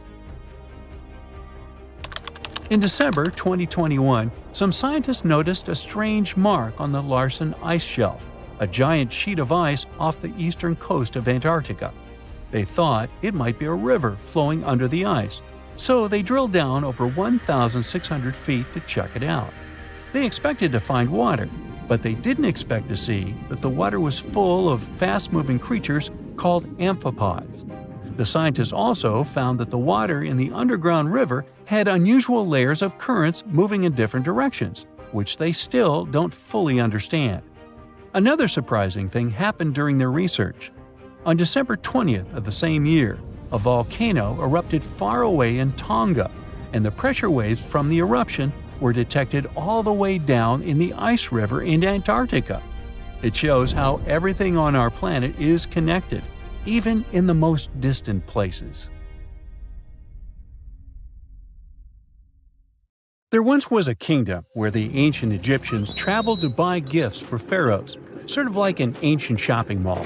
This kingdom, named the Land of Punt, was rich in luxury goods, including gold, aromatic resins, blackwood, ebony, ivory, and exotic animals like leopards and baboons. All of these sound like great gift ideas to me. The Land of Punt was an especially important trading partner for Egypt for over 1,000 years. But if you plan to go there, the bad news is that it hasn't survived to these days, and nobody knows for sure exactly where Punt was located. We only know about it from records. The most famous of them were left on the walls of the temple of Queen Hatshepsut, who had sent an expedition to Punt. Scientists have been trying to find the exact location of this rich land for over 150 years. It could have been southeast of Egypt, in a coastal region south of it along the Red Sea, Gulf of Aden, and the Indian Ocean, or it could have covered the Horn of Africa and the area across the sea in southern Arabia. Now researchers were finally able to narrow down the possible locations thanks to a study of baboon mummies. Ancient Egyptians admired baboons and even thought they were related to the deity of the moon and wisdom. One species, the sacred baboon, was often shown in wall paintings, sitting with its tail curled to the right, and was mummified in this position. Another type, the olive baboon, was wrapped up in one giant cocoon. Both types were found in the tombs of the Valley of the Kings. But if you remember geography lessons, baboons just don't wander around Egypt. So they must have been brought there through trade with other regions. Primatologists, Egyptologists, geographers, and geochemists look at the mummified baboons from two different time periods in ancient Egypt. Some were from the New Kingdom period, and others were from the Ptolemaic period. The scientists did some more hard work and analyzed tissues from 155 baboons from 75 separate places in eastern Africa and southern Arabia. Those were all areas that they thought could be the ancient land of Punt. They measured oxygen and strontium in the baboons' bodies. When animals drink water and eat plants, their teeth, hair, and bones show a geographic signature of where they've lived, thanks to these elements they contain. Scientists use a special method called isotopic mapping, and found out that the New Kingdom baboons they analyzed came from a location in Eritrea, Ethiopia, or Somalia. 5 mummified baboons from the Ptolemaic period had strontium levels that matched those found in Egypt. So ancient Egyptians might have had a special place to breed and keep baboons, probably in Memphis, a city in Lower Egypt, not Tennessee. Meanwhile, paleontologists from New Zealand got lucky, as some boulders had split open from the tide and revealed fossils of the largest penguin that has ever lived on Earth. The scientists used laser scanners to make 3D models of the ancient penguin bones. They compared these bones to the flipper size of modern penguins and did some math as to how much the old penguins might have weighed. Today, the biggest penguins, emperor penguins, weigh between 55 to 100 pounds. Researchers think that the penguins from the past that they found weighed around 340 pounds, real giants in the penguin world. These huge flightless birds lived in the oceans around New Zealand more than 50 million years ago, after the dinosaurs went extinct. They totally took advantage of their big bodies to stay warm in the cold water. They might have even traveled the world thanks to it. And they'd scare off any predators, but they didn't have any. The asteroid that took down the dinosaurs also got rid of most big marine reptiles, and the ancestors of seals and whales were still living on land. Back in 1992, 4 farmers in China were draining water from their ponds and accidentally bumped into a ship full of gold and ancient statues worth millions. Just kidding, they actually found the Longu Caves. Those are 24 big caves created by people a long time ago. Even though they are so large and well-made, no one knows who built them, why they were built, or how they were built. Experts think the caves are at least 2,000 years old, but they don't understand why these caves aren't mentioned in any historical records. All of the Longu caverns look the same, and aren't connected to each other. Each cave has one entrance connected to a vertical shaft with a carved staircase. Rain and water from the surface can flow into the caves through these stairs. To manage this water, the caves have special grooves, channels, and a system to catch the water at the bottom. So it looks like the ancient builders were real pros when it came to drainage and water management. Maybe my town could learn a lesson from them, as it turns into Venice after every heavy shower. Anyway, the caverns were built below a hill, named after a bird that is one of the most respected creatures in Chinese mythology and culture. It symbolizes all the best things, like high virtue, grace, and the union of yin and yang. Scientists think there could be a connection between the caverns and the bird, but it's just a theory so far. Experts from the National Institute of Ocean Technology in India were doing their routine pollution surveys when they found some structures that looked like a city underwater. Using special sonar technology, the team found big geometric shapes on the ocean floor. They brought up different items from the site, like pottery, beads, sculptures, parts of walls, and even human bones and teeth. They thought the ruins belonged to a civilization older than the Bronze Age Indus Valley Civilization, which is the earliest urban culture of the Indian subcontinent that we know of so far. But not everyone joined in on celebrating this awesome discovery. Some archaeologists refused to believe it and thought it could be some computer tricks. And even when they saw hundreds of artifacts from the ocean floor, they said an ancient river could have brought them there from someplace else. The team that discovered the underwater site decided to prove they were right. They chose a piece of wood as their main evidence. They tested it and found it was 9,500 years old. That could be the age of the entire site. Skeptics still insist that we can't rewrite all human history because of one piece of wood. Even 23 years since the discovery, no one is sure about the final answer. This is partly because it's hard to explore the site. It's in extremely dangerous waters with strong currents and riptides. During the cool Antarctica's summer, from late November through January, geologists from the University of Wisconsin-Milwaukee climb the frozen slopes of the McIntyre Promontory in the Transantarctic Mountains. High above the ice fields, they look through the mountain's gray rocks for fossils from when the continent had green forests. By the end of their trip, the geologists found fossil pieces from 13 trees. These fossils show that the trees are over 260 million years old. This means the forest grew at the end of the Permian period before the first dinosaurs even appeared. More than 90% of all species on Earth disappeared back then, including the polar forests. These trees would have been very tough if they grew in Antarctica and could have survived. But a huge increase in gases like carbon dioxide and methane must have taken them down. This Antarctic forest is a terrific way for us to see what life was like before the extinction, and we might even understand what caused it. It also shows us how plants were different back then from those we are used to now. You know how they say it's better to just hand over your wallet if you run into a mugger? Instead of surrendering their wallets, sea cucumbers choose to spit out some of their insides to fend off predators like crabs and fish. It's a natural defense mechanism for them, and they quickly grow those organs back in just a few days, thanks to special cells inside their bodies. It's not the only weird thing sea cucumbers do. They can actually breathe through their rear end. They have this thing called a respiratory tree that connects to their backside and sits right next to their intestines. So when they suck in water from their behind, it goes into that respiratory tree, letting them absorb oxygen directly into their fluids. Plus, sea cucumbers are the janitors of the ocean. They munch on whatever gets stuck in the sand on the ocean floor. Once they've eaten, they manage to clean out the sand, leaving it nice and tidy after they do their business. As for the clean sand, the stunning white sand beaches in Hawaii are actually a product of parrotfish number 2. These fish munch on algae from rocks and dead corals, and while they're chomping away, they also grind up the leftover bits of coral in their bellies. When they're done, they move their bowels, and voila! It all comes out as beautiful sand. Not only do they play a vital role in keeping the coral reef ecosystem healthy, but they can churn out hundreds of pounds of this white sand every year. Marine animals are seriously impressive when it comes to holding their breath. Just look at sperm whales and elephant seals. they can stay underwater for a mind-blowing 2 hours. Then there's a Cuvier's beaked whale, which holds the crazy record at almost 4 hours underwater.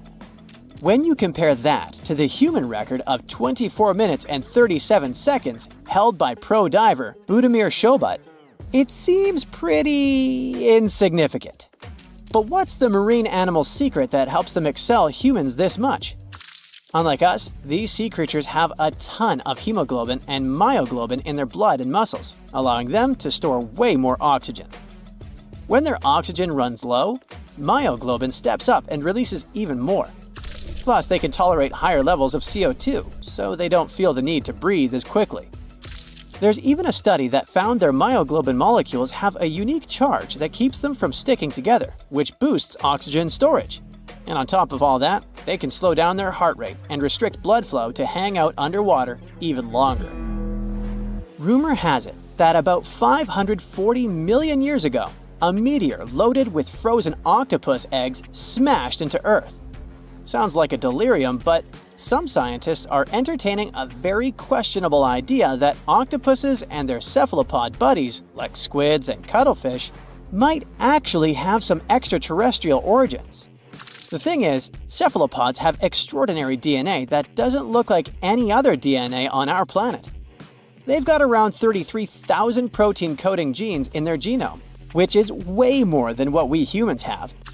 A recent study suggests that their evolutionary story shows some odd traits that might hint at a connection to space, like they could be from some super far-off past, or even the future. The researchers went as far as to claim that modern octopuses could be the descendants of these frozen creatures that hitched a ride on comets and splashed down in our oceans. And why octopuses? Well, they really stand out in the animal kingdom. They can use different tools to build their own houses, and they can even solve everyday problems independently of their brain, as 2/3 of an octopus's neurons are in its arms. These traits seem to have just appeared out of nowhere during evolution. They even tossed around another quirky theory. What if an extraterrestrial virus crashed into early squid populations and gave them a crazy boost in evolution, turning them into the octopuses we know today? Anyways, these are just fun speculations without any hard proof. Now, this funky object is an animal, not a rock. It's called sand dollar. Just look at the shape of its shell. Once sand dollars are exposed to the sun, their shells lose their soft, spiny covering and become bleached white. Back in the day, beachcombers thought these shells looked a lot like big silver coins, kind of like the old Spanish dollar that was about the same size. But if you prefer, you can call them sand cakes instead. These quirky creatures have tiny spines on their surface, and they glide along the ocean floor. They use small tube feet that line the grooves on their underside to grab bits of food like plankton and algae, which they then send to their mouths. Inside, they have 5 triangular teeth that help them munch on their meals. In some Georgia folklore, sand dollars are said to represent coins lost by mermaids. Sand dollars have a unique talent for cloning themselves.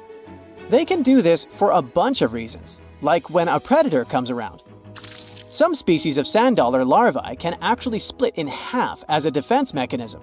It takes about 24 hours for them to clone themselves, and the new larvae end up being about 2/3 smaller than the original, which helps them hide from danger.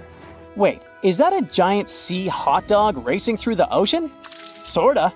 Some scientists have joked that sperm whales seriously resemble enormous hot dogs. These massive creatures can take quick naps, standing up for about 10 to 15 minutes.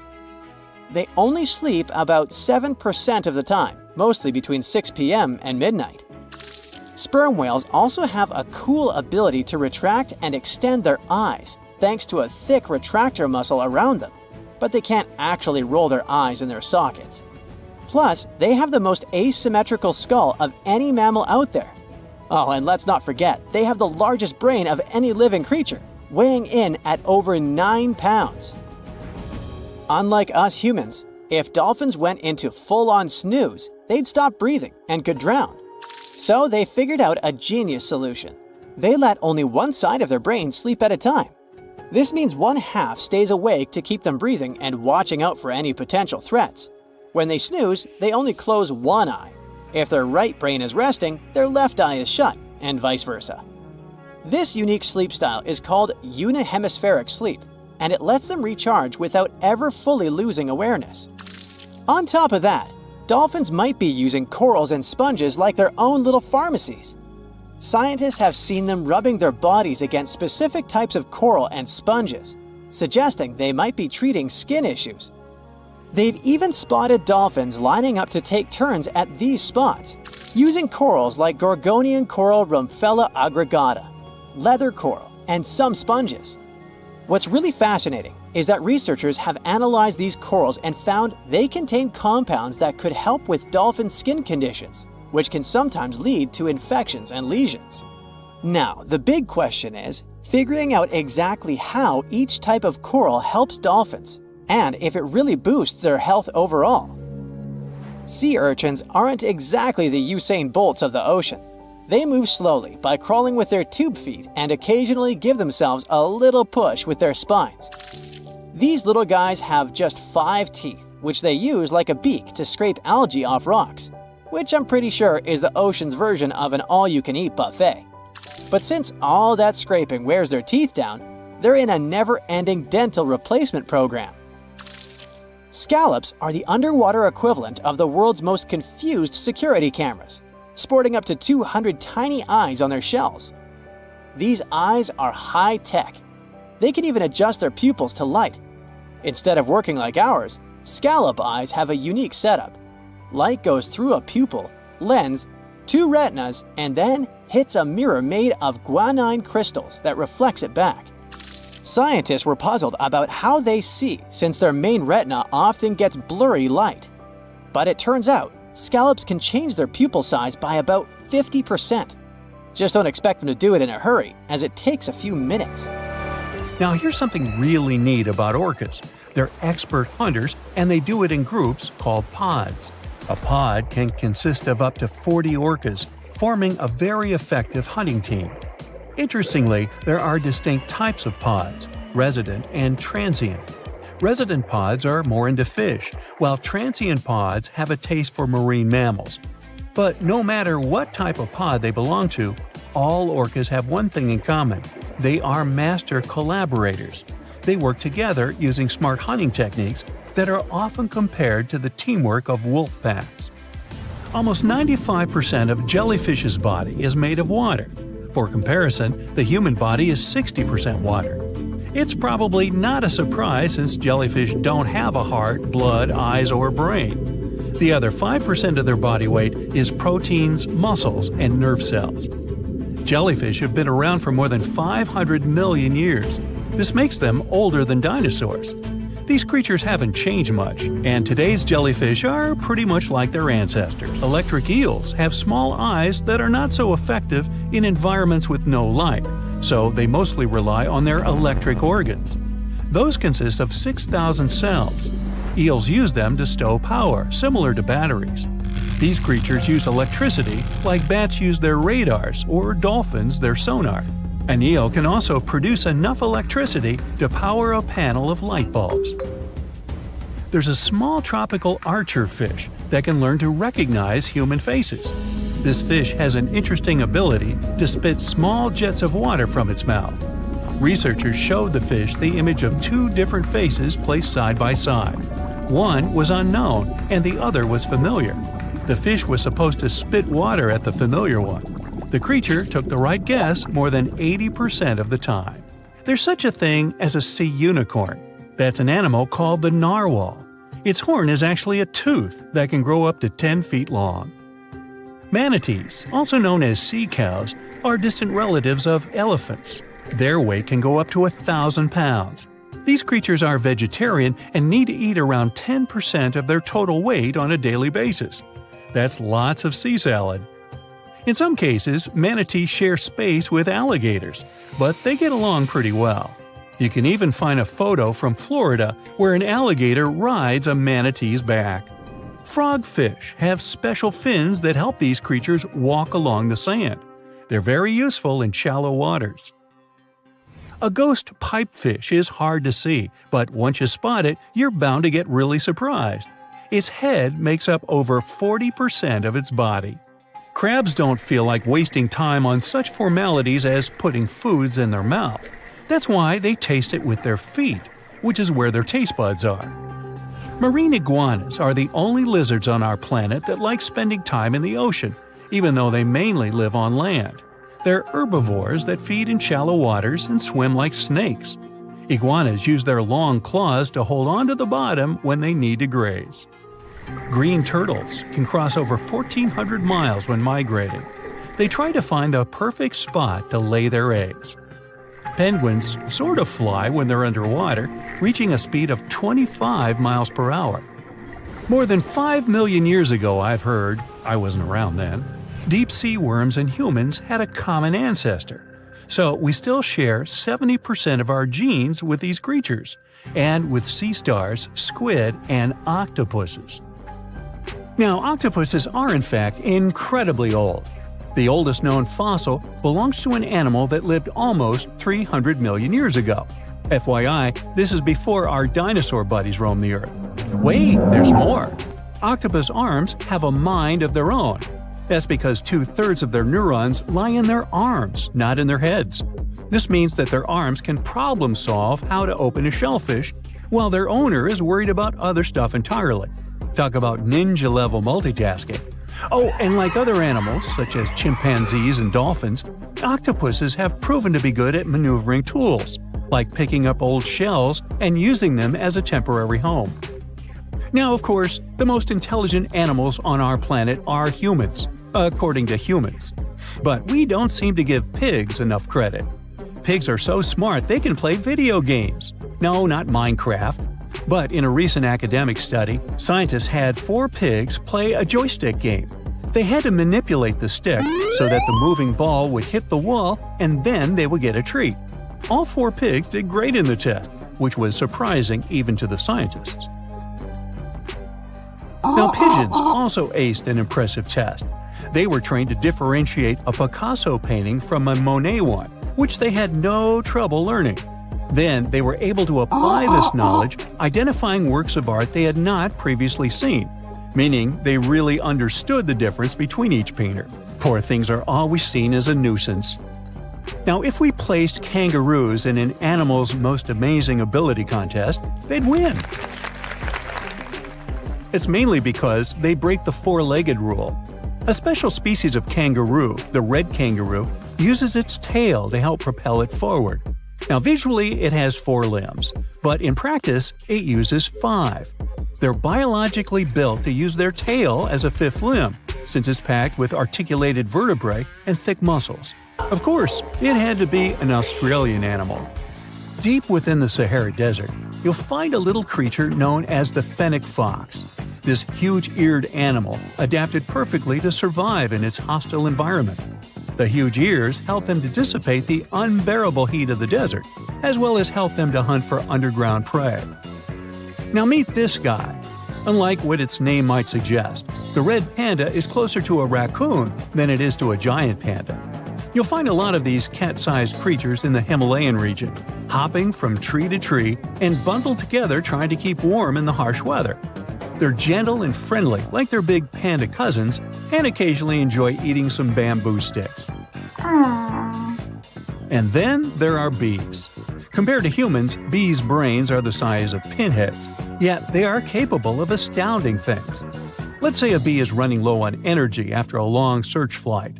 This bee desperately needs a drop of honey in order to continue flying, but smartly enough, she doesn't need to go back to the hive to recharge. She can ask a fellow beehive mate for a drop of honey directly from this other bee's stomach and continue flying. This type of decentralized system allows them to build highly effective societies, one that bees don't need to push to the queues in front of the honey cells, for example. Every year in the winter, great white sharks that live along the California coastline disappear. It feels as if they take a vacation for 30 to 40 days. The animals go to a point halfway between Hawaii and Mexico. They might do it to get some food, relax, or hang out with their buddies from other areas. The spot is now called the Whale Shark Cafe. Some types of sharks, like makos, whale sharks, or white sharks, breathe in a very specific way. It requires them to swim all the time. They also need to move quickly and with their mouth open. This way, the oxygen can enter and reach their gills. Sea sponges are some of the most primitive animals. They're immobile, don't have a mouth, eyes, bones, brain, heart, lungs, or any other organ whatsoever. And still, they're alive. There's such a thing as a sea unicorn. That's an animal called the narwhal. Its horn is actually a tooth that can grow up to 10 feet long. Manatees, also known as sea cows, are distant relatives of elephants. Their weight can go up to 1,000 pounds. These creatures are vegetarian and need to eat around 10% of their total weight on a daily basis. That's lots of sea salad. In some cases, manatees share space with alligators, but they get along pretty well. You can even find a photo from Florida where an alligator rides a manatee's back. Frogfish have special fins that help these creatures walk along the sand. They're very useful in shallow waters. A ghost pipefish is hard to see, but once you spot it, you're bound to get really surprised. Its head makes up over 40% of its body. Crabs don't feel like wasting time on such formalities as putting foods in their mouth. That's why they taste it with their feet, which is where their taste buds are. Marine iguanas are the only lizards on our planet that like spending time in the ocean, even though they mainly live on land. They're herbivores that feed in shallow waters and swim like snakes. There's something known as the orange cat behavior, and apparently it's not just a meme. So far, scientists have been able to understand that coat color is connected to a feline's gender. And since orange is an X chromosome, orange cats are usually males, like Garfield. The so-called orange cat behavior describes ginger cats as agents of chaos. Again, pretty much like Garfield. However, there haven't been any conclusive studies on whether coat color and cat behavior are truly linked. In terms of vision, mantis shrimps probably have the most psychedelic vision out of all animals. These funny-looking creatures have a whopping 16 varieties of photoreceptors, with 5 of them reserved for the ultraviolet or UV spectrum. Ultraviolet rays are really short wavelengths, which are invisible to humans. The thing science still doesn't understand is how exactly these mantis shrimp view the world around them. Sure, they can perceive a bunch of colors, but they can't necessarily distinguish all of these colors among themselves. It can be that they just see a lot of really vivid, really blurry colors, but we haven't figured out a way to check that out. Now, to say sloths are cute is an understatement. They may be one of the friendliest animals in the jungle, but there's more. If you look closely at their fur coat, you'll notice hints of green. These greeneries are actually tiny little algae that grow alongside sloths. They help sloths to camouflage better in the jungle, but they also nurture them. The little cracks inside a sloth's fur create the perfect environment for algae reproduction, and scientists have found species of algae that don't exist anywhere else in the world. They do get by with a little help from their friends. Deep within the Sahara Desert, you'll find a little creature known as the fennec fox. This huge-eared animal adapted perfectly to survive in its hostile environment. The huge ears help them to dissipate the unbearable heat of the desert, as well as help them to hunt for underground prey. The story of Pompei is complete chaos as is, but to add a little fuel to this fire, we dug up some groundbreaking facts, and I mean that quite literally. Hear me out. What if it wasn't the scorching sea of lava that destroyed the city of Pompeii, but rather an earthquake that happened during the volcano's eruption? Rewind to over 2,000 years ago. The year is 79 BCE. It was around 1 o'clock in the afternoon when Mount Vesuvius decided to erupt. Pompeians were going on with their normal daily routines when lava started taking over. The flow of lava was so quick that most people didn't have anywhere to run. The disaster took the lives of around 2,000 people. The lava covered most of the city, which then turned everything to ashes. Pompeii was only discovered during the 16th century of our Common Era, when an architect commended a dig to divert a river. It's a very well-studied site nowadays, but something unusual recently caught the researchers' attention. Scientists were excavating a site called the House of Painters at work. They were examining a couple of skeletons when they saw something weird. The skeletons probably belonged to two men around the age of 50. The analysis showed these men had survived the first surge of lava in the city. But they didn't make it out due to this second unexpected part, the earthquake. The men probably took shelter at the House of Painters at work, but the walls crumbled down when the earthquake hit. The men were found in a protective posture, like they were trying to shield themselves from something that was going to fall above their heads. Plus, these skeletons were not found under the layer of volcanic ash, but on top of it, proving that they really did survive Vesuvius's sea of lava. It turns out this is not as rare as it seems.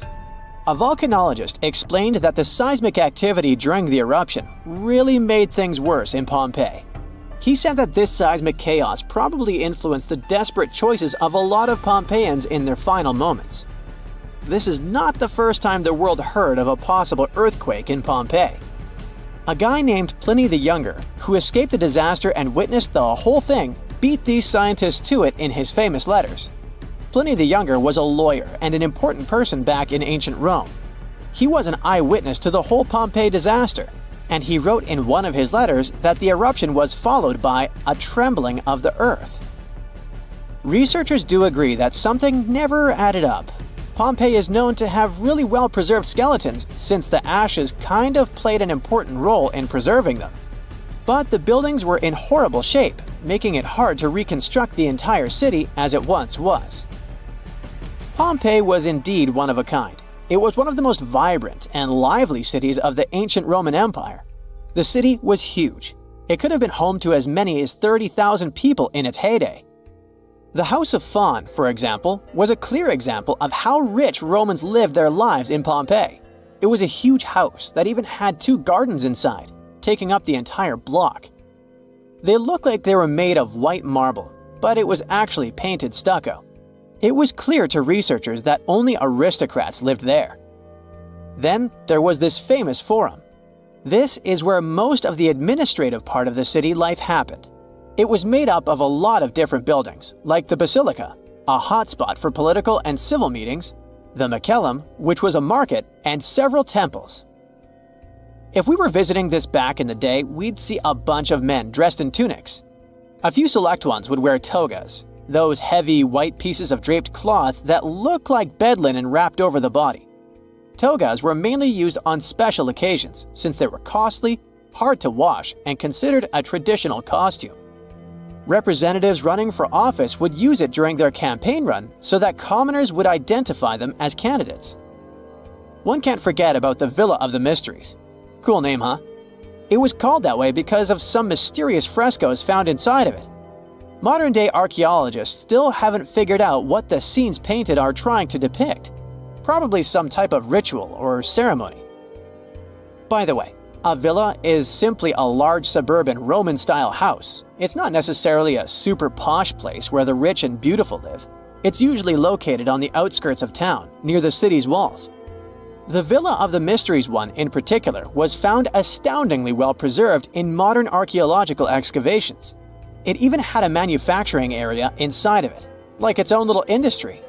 It was common for richer Romans to own big farmlands, like olive gardens, for example. So they would also build a processing station inside their villas to extract the oil and package the whole thing. The amphitheater was where some of the richer men paid to put on gladiator fights for the rest of the town. It was built around 70 BCE, and it was one of the oldest amphitheaters of the world. It was even older than the Colosseum in Rome. This huge building could fit around 20,000 spectators at once. The seating was arranged by social class, so you could easily spot who was a member of the nobility. And in case you're wondering why it was shaped like a weird egg, it's because that was the shape that allowed for an unobstructed view wherever you were in the crowd. As every other Roman city, Pompeii also had some famous baths. Since not every house had access to plumbing back in the day, most people didn't shower in their homes. That's why so many Romans would use public baths, usually at the end of the day, to clean themselves. But make no mistake, This wasn't just a place for bathing, it was a cultural hotspot. The baths were made up of many different rooms. The first one was like a locker room, where people would keep their clothes and personal belongings. This is where the upper and lower classes mingled together. Someone's class could easily be identified by their clothes and jewelry. The amount of gold and silver worn back in those days is nothing compared to what most people wear today.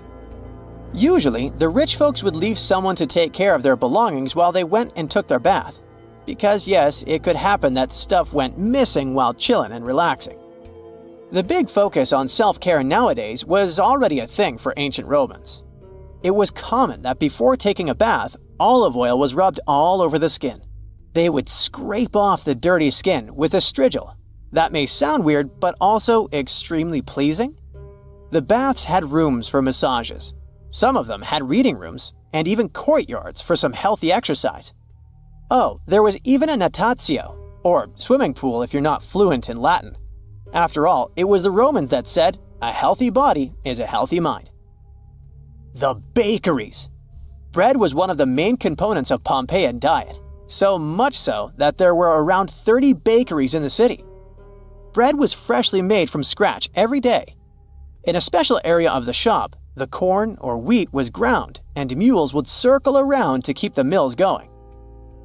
The funny thing about Pompeians is that they like to cover the exterior walls of buildings with paintings, much like graffiti nowadays. Their paintings, usually frescoes, used to depict what daily life was like in the city. Ancient Romans were very outdoorsy people, so coloring their walls seemed like a good option for them. A lot of houses had frescoes inside of them too, to make up for the lack of windows.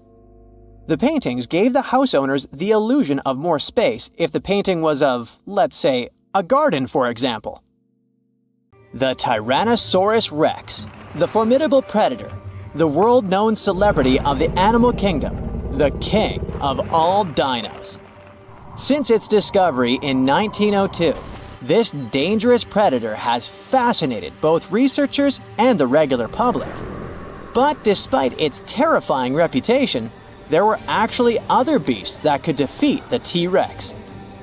And one of the true nemeses of this dinosaur was the Triceratops, a herbivore. But despite its plant-based diet, the dino was huge and had two nightmarish, large horns and a smaller one, along with thickened bones which added to its defenses and helped protect itself from dreadful predators like the T-Rex. This dino was something like proof that herbivores were no pushovers.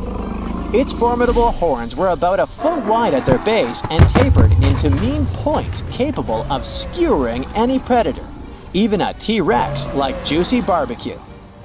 The colossal skull of the Triceratops sported an enormous frill made of protective solid bone, which was topped with hornlets. From the tip of the animal's beak to the spiked rim of the frill, the head of the Triceratops could reach a whopping 10 feet in length and weigh around a ton. This gargantuan construction, the head of the dino, was attached to the body with the help of a ball and socket joint. This allowed the dino to swivel its head around with astonishing speed, brandishing its horns to scare predators away. That's one of the reasons why a T-Rex that decided to attack a Triceratops was actually taking a big risk. The battle could easily go either way. Of course, the king of the dinosaur world could win and get its long-awaited feast, but just as likely, the hunted could become the hunter and end the T-Rex's game. Now, how about we find some more cool and lesser-known facts about those intriguing creatures, dinosaurs?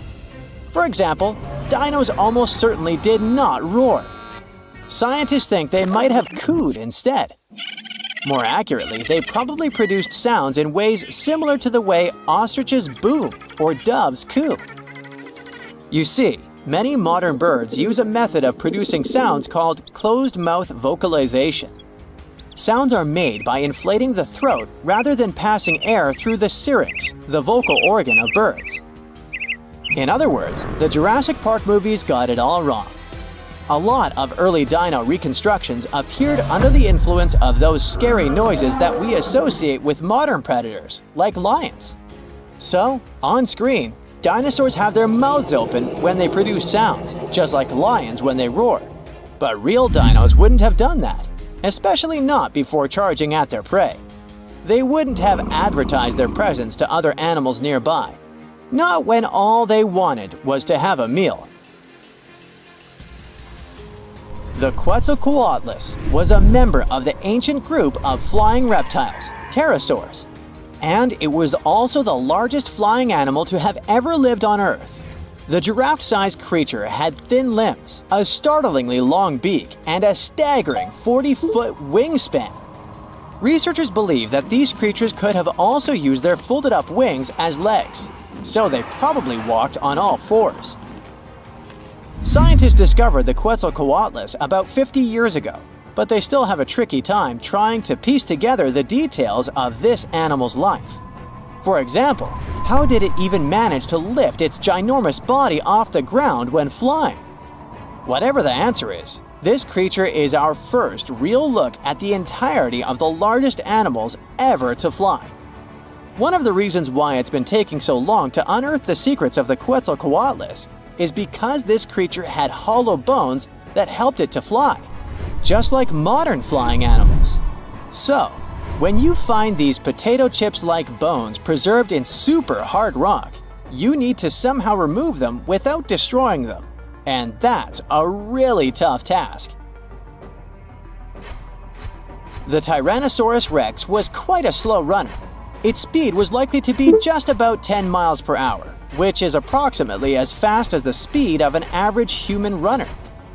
As for T-Rex babies, according to hatchling recreations from the American Museum of Natural History, they were pretty cute. About the size of super skinny turkeys and covered with downy feathers.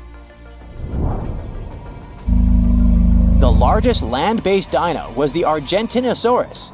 This massive animal often reached up to 130 feet in length and 69 feet in height. Considering the average blue whale is around 70 feet long, you can easily imagine just how giant that dinosaur was. Many dinos had feathers, and I'm not only talking about avian ones. The largest feathered dinosaur we know about was the Eutyrannus huali, which translates as a beautiful feathered tyrant. It was a super predator and cousin of the T-Rex. Scientists think that the dino most likely relied on its feathers to stay warm. However surprising it may sound, some of the biggest dinosaurs were actually herbivores. Let's take the Brachiosaurus and Apatosaurus, for example. These creatures were giant, but followed a plant-based diet. Now, I'm not sure if you should try it or not, but apparently, you can tell the difference between a simple stone and a dinosaur fossil by licking it. It may not sound like the most legitimate approach, but even paleontologists sometimes find themselves doing this. The thing is, if you lick a potential fossil, it will slightly stick to your tongue. That's because fossils are way more porous than stones. When dinosaurs first saw the light of day during the Triassic period, around 230 million years ago, Earth's continents were clustered together and formed one giant supercontinent called Pangaea. Over the next 165 million years, Pangaea slowly drifted apart, and that separated many dinosaur species from one another. And still, most of the world's dinosaur fossils are found in 3 places: the high-altitude Badlands of China, North America, and Argentina have the largest amount of fossils, or at least easily accessible ones. In reality, most parts of the world are covered with fossils, but those located in desert-like environments are easier to find due to the lack of vegetation. Interestingly, most fossilized dino bones aren't bones anymore. The fossilization process often occurs when something gets trapped between layers of sediment or sand. For millions of years, those remnants stay there. At one point, they got surrounded by a layer of water. It replaces the original organic material with minerals, In other words, it's not the real thing anymore. It's a rock-like copy. The Triceratops boasted 3 giant horns sticking out of its head, but its teeth were even more fascinating. This dino had around 800 teeth, and new ones kept growing throughout its life. These teeth grew in sets of 36 to 40 tooth columns, with each column having 3 to 5 teeth, vertically stacked on one another. Some dinos had hollow bones, like today's birds. These creatures stored air in their bones, which helped them improve their breathing abilities. It made these dinosaurs lighter on their feet and allowed them to breathe much more efficiently. The Nigersaurus replaced its teeth every 2 weeks. This unique creature had rows and rows of teeth in reserve. They were hidden away in its mouth, and when a set of teeth wore out, they fell out, and the next row moved into position. Dinosaurs didn't all go extinct at the same time as soon as the asteroid crashed into Earth. Instead, the space rock likely triggered a chain reaction of events which changed the face of the planet. Of course, it didn't happen overnight, but over the next few hundred or even thousands of years. As a result, all but avian dinosaurs went extinct. The word dinosaur came from the Greek language. Deinos means terrible, and sauros means lizard. So basically, dinosaur can be translated to terrible lizard. You may object that not all dinosaurs were terrifying predators. This name might be appropriate for the T-Rex, but not, let's say, the tiny May. Rumor has it that when Sir Richard Owen, an English biologist, came up with the name for dinosaurs, he used the word terrible in a different sense. He described those ancient creatures as fearfully great, as in far larger in size than any previously discovered reptiles.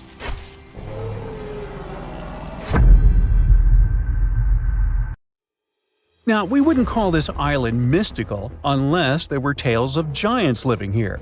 The island of Gozo in Malta is the backdrop of an ancient legend. Malta is an island country located in the Mediterranean Sea, just south of Europe. It's a very strategically located archipelago.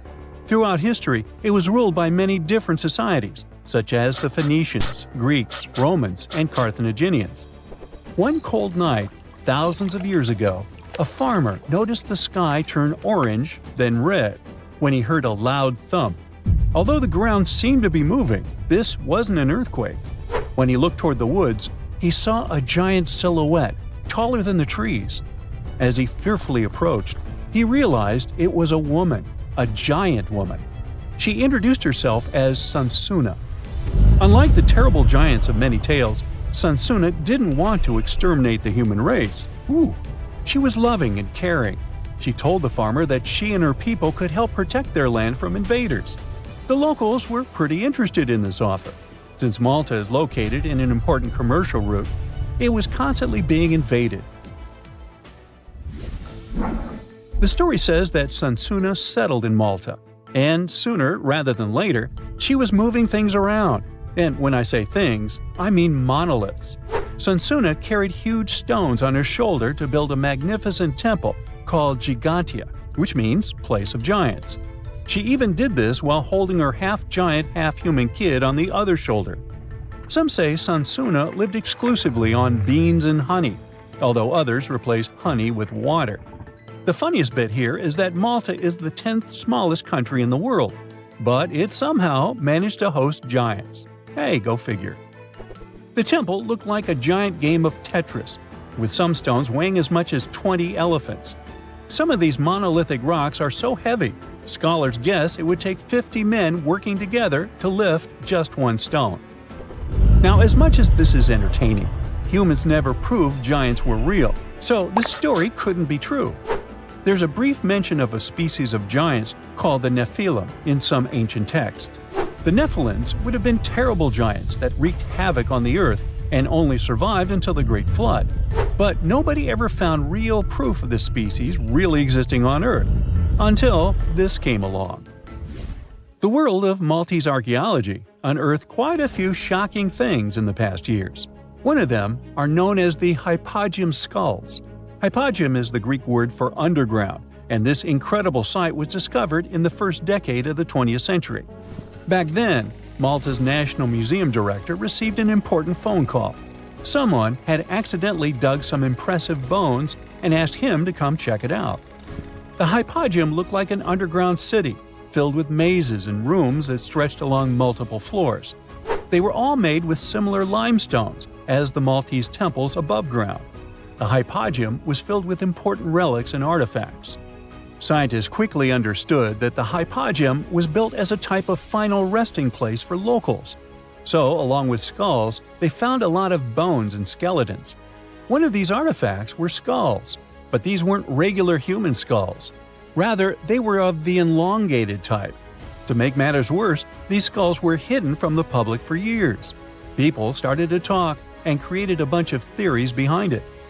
The truth is that this discovery was a turning point for Maltese archaeology, although scientists didn't know what to do with it. Some wondered if these skulls were natural or manipulated, since they knew some cultures in the world used head binds to alter their skulls. Other scientists threw in the hypothesis of little gray people or even the legendary giants. Some say that the elongated skulls could have been sculptures that worshipped otherworldly deities. There was no way to confirm any of these theories, so the question remained: who were the builders of Malta's megalithic temples? Now let's take a look at what scientists know. The Maltese megalithic temples have been standing strong since 3500 BCE, which is even older than the pyramids of Egypt. The main dilemma here is that these temples were built even before we invented writing, yet they required advanced technological skills to exist. The Gigantea Temple seems too absurd to have been built by humans. The South Temple has a corridor with 4 oval rooms on the sides, looking like a big shamrock leaf. In one of these rooms, scientists found altars decorated with spiral patterns. It looked like an altar of some sort, indicating early Maltese people used them for ritualistic purposes. The North Temple is similar but smaller, with a very low entrance that makes people crouch down to get inside. You get it? You need to bow down to their deities in order to get into this sacred place. I mean, one can't help but wonder about the secret reasons these ancient builders had to build such a huge temple. I'm thinking they probably cast one of Daenerys' dragons to move the monoliths around. Yeah, I'm joking here. But hey, remember the entrance to King's Landing? Yup, the series used the Medina Gates in Malta as the exterior of King's Landing during Episode 3 of Season 1. Anyways, back to the giants. The ritualistic theory of the whole thing won a few points when archaeologists uncovered these mysterious figures. They're popularly known as fat ladies. These tiny statues have round bodies and faces that show how much they enjoyed life. They kind of look like a miniature Sunsana, the giantess we talked about. Scientists believe these were statues that celebrated well-being and prosperity. It does prove that the people of the time had advanced craftsmanship skills, and they were pretty intentional with their constructions and art manifestations. One of these statues is known as the Sleeping Lady. This Neolithic piece of art depicts the figure of a large woman lying on her side sleeping. After studying it deeper, scientists guessed this statue was meant to represent the Great Reaper. It was found in the hypogeum, which we now know was a huge resting place. This specific statue is different from all the other fat ladies, starting with the hair and the embroidered skirt. Then there's this statue. This is supposed to represent an 8-foot-tall woman and the rim of her skirt. She was discovered in the most unusual of ways. A farmer was trying to plow his field, but he kept hitting large blocks of stone. All the way back in 1915, the farmer called Malta's National Museum director and asked him to come check it out. Some think this is all the proof you need to confirm that Sunsana was real. Others aren't all that sure. But that's not all. The place where this giant statue was buried revealed one of Malta's most impressive archaeological sites, the Tarsian Temples. The temples were made from limestone blocks. Some are 20 feet tall and weigh around 20 tons. Zamet, the museum director, kept digging and discovered multiple sites made of megalithic stones. All of them supposedly built by Stone Age farmers, all stranded on a remote island in the Mediterranean Sea thousands of years ago. It just doesn't make sense. I mean, look at these temples in Manidra. This is probably the world's earliest calendar. On the equinoxes, the sun passes directly through the main doorway, straight down the central axis. On the solstices, there are two superb variations. During the summer solstice, the rays fall on the edge of the megalith to the left of the doorway, and during the winter, the rays fall to the right side of the doorway. It's astronomical precision at its finest. And what about the structures in the Hall Tarshan that we've already talked about? This complex is the oldest one in all of Malta. It was built with the purpose of doing animal offerings to deities. Scientists confirmed this by unearthing numerous animal bones buried in the soil. They also found a great collection of spirals, indicating that the locals also used this temple for ritualistic purposes. Overall, there are 7 megalithic temples in Malta, each more impressive than the other. Scholars keep on digging to see if they can uncover the truth, much like researchers do with the pyramids of Egypt, the lost Mayan cities in the Americas, and other sites.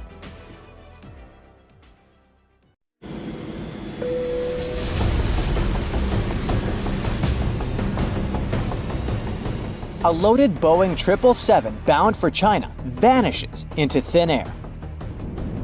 An eerie monolith suddenly appears in the middle of Utah's desert, only to disappear just as mysteriously. And one of Hollywood's most famous cars, James Bond's iconic Aston Martin DB5, has been missing since 1997. But one burning question remains. How can such massive things just disappear without a trace? Buckle up, because we're about to dive into these wild mysteries and explore what might be hiding right under our noses. The 18.5-inch high bust of Queen Nefertiti is housed in the Neues Museum in Berlin. Apparently, she was like the Beyoncé of ancient Egypt. Absolutely flawless, with high cheekbones, a slender nose, and that mysterious smile, all carved in limestone. But wait, where's her eyeball? Or rather, her iris? Yep, her left eye is just an empty socket staring into eternity. But take a closer look at the iris of the right eye. That, my friend, is quartz. At first, the archaeologists who found it assumed that the crystal had fallen out, so the team tried their absolute best to get it back. But they couldn't find it anywhere, which opened up space for other mysterious theories about its disappearance. Specialists thought that maybe in real life, Nefertiti had some ancient eye infection or a rare disease. But it turns out, nah. This theory probably isn't right, because other statues of her show the left eyeball. So maybe the artist got lazy and only finished one eye, or they just abandoned their studio. I mean, who doesn't feel like ditching work sometimes, saying, "I quit"? Or maybe this bust was just a demo model for official portraits, showing future sculptors how to carve the internal structure of the eye. I know it's hard to believe that this beautiful bust was just a prop for an art class. After all, it is ranked as a masterpiece of craftsmanship. But this theory has some backing. The unpainted sides of the shoulders are listed as the second clue that this bust was meant to be a model. But was it really? Well, nobody can prove it. All we know is that when the bust was found, the eye was already missing, as if it never even had one. So the mystery is still very much alive. From one ancient queen to another, but more modern. Yep, I guess we can say that. I'm talking about Queen Victoria. More precisely, about her missing parliamentary mace, a symbol of authority that's been lost since 1891. Here's the scoop. The 5-foot-long staff, made of silver and topped with a thin overlay of gold, was securely locked away after a late-night assembly. But by the afternoon, it had vanished without a trace. The prime suspect was Thomas Jeffrey, an engineer who was seen leaving the Parliament House with a large, noisy package. Jeffrey claimed it was just scrap metal for his workshop. Then there's a theory about a builder using an open window to sneak in and open the case, though the fingerprints on the windowsill led nowhere. And let's not forget the prankster rumor. Apparently, someone might have borrowed the mace for a joke and forgotten where they had left it. Finally, there's this wild tale of a group of Melbourne ladies supposedly taking it and tossing it into the Maribyrnong River. Despite all the wild theories, the mace is still missing. We still don't know who took it or if any of those suspects were actually involved. But whoever grabbed it probably thought it was some kind of valuable treasure. In reality, it was almost worthless, costing Parliament less than £300. Sure, that's about $50,000 today, which is not bad at all. But what I'm saying is, if the suspect was trying to get rich, it would have been a lot easier and more profitable to take any silverware or plates from the speaker's room. In 2020, a shiny metal monolith suddenly appeared in the Utah desert, like a sci-fi prop that got lost. Standing about 9.8 feet tall, it looked like it was waiting for cosmic entities or a film crew to show up. But instead of that, the monolith took center stage in a real-life mystery. The monolith was found by a helicopter pilot doing an annual bighorn sheep count above a rugged area in the desert. Soon after, the monolith's eerie appearance grabbed the media's attention, sparking all sorts of wild theories.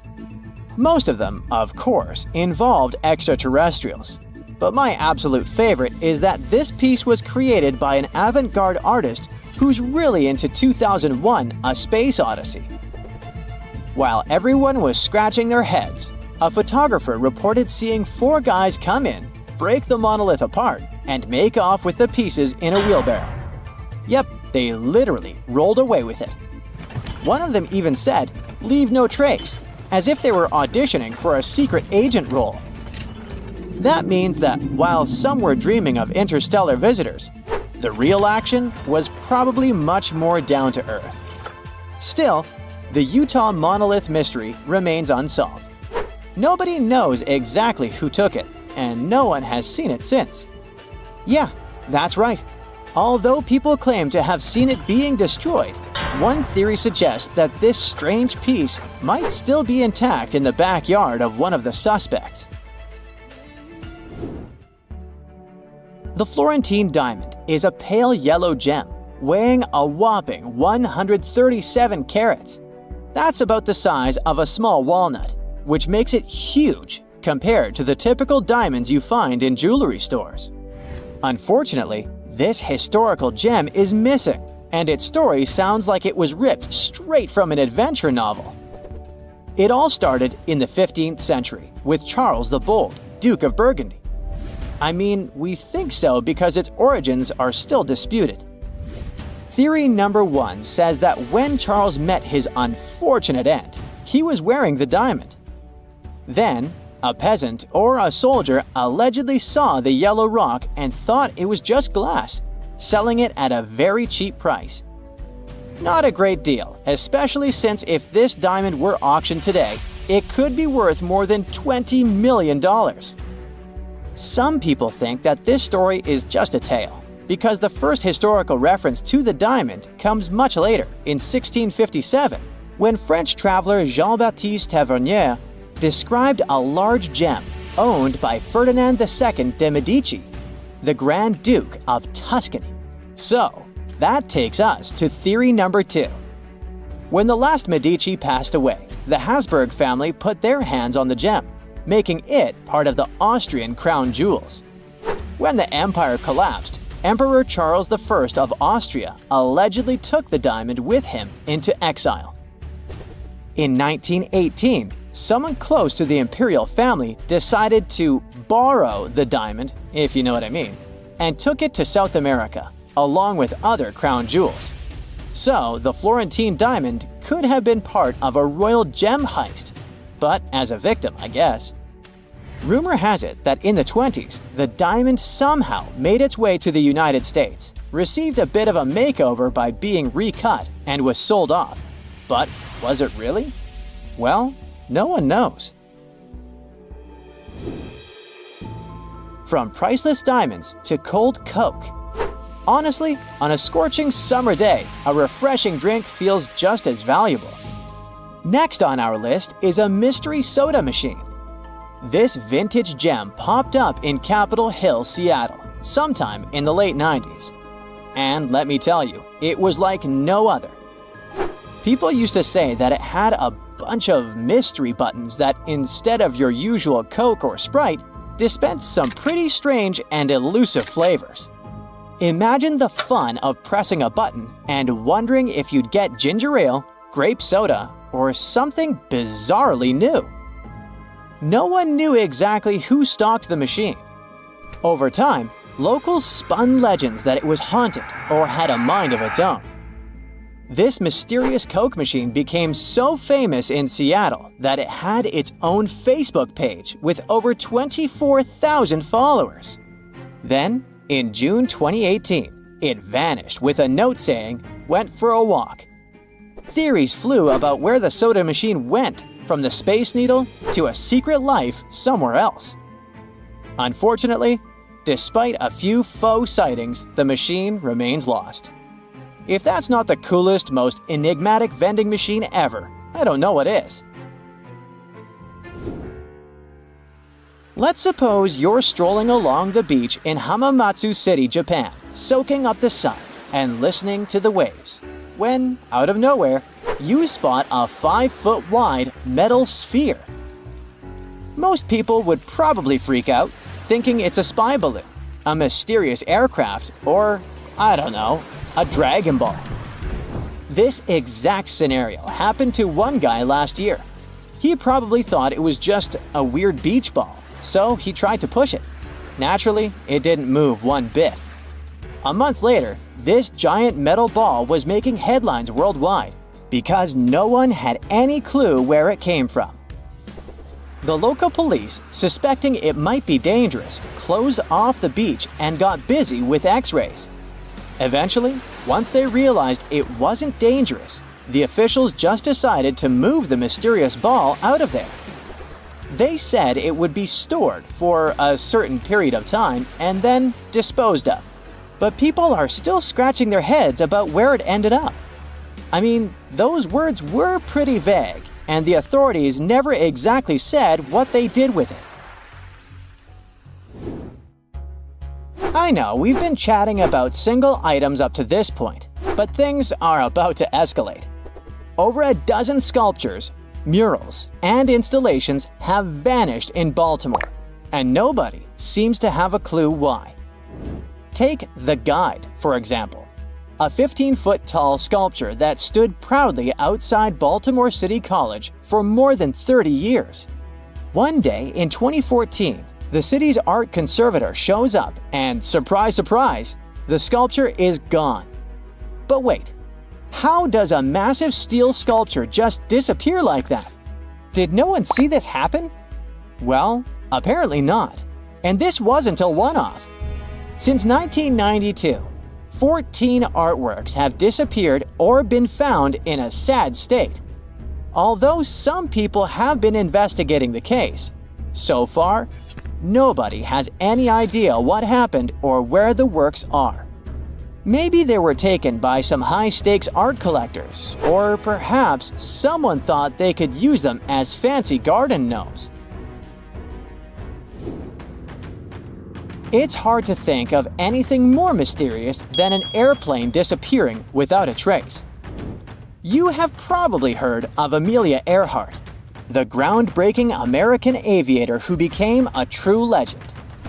In 1932, she became the first woman to fly solo non-stop across the Atlantic Ocean, making a daring trip from Canada to Northern Ireland.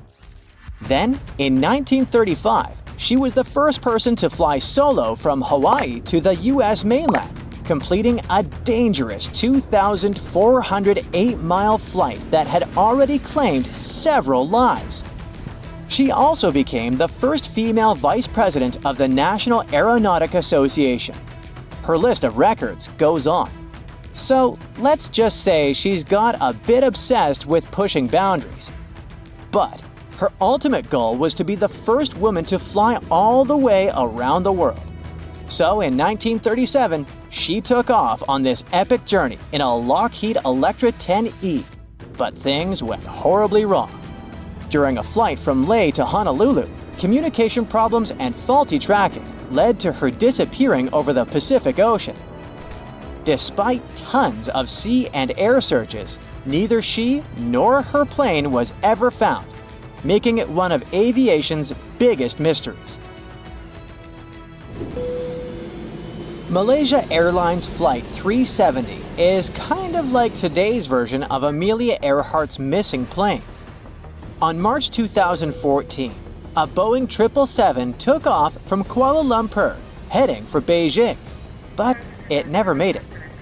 It vanished from air traffic control screens, but military radar briefly picked it up when it strayed off course before disappearing completely.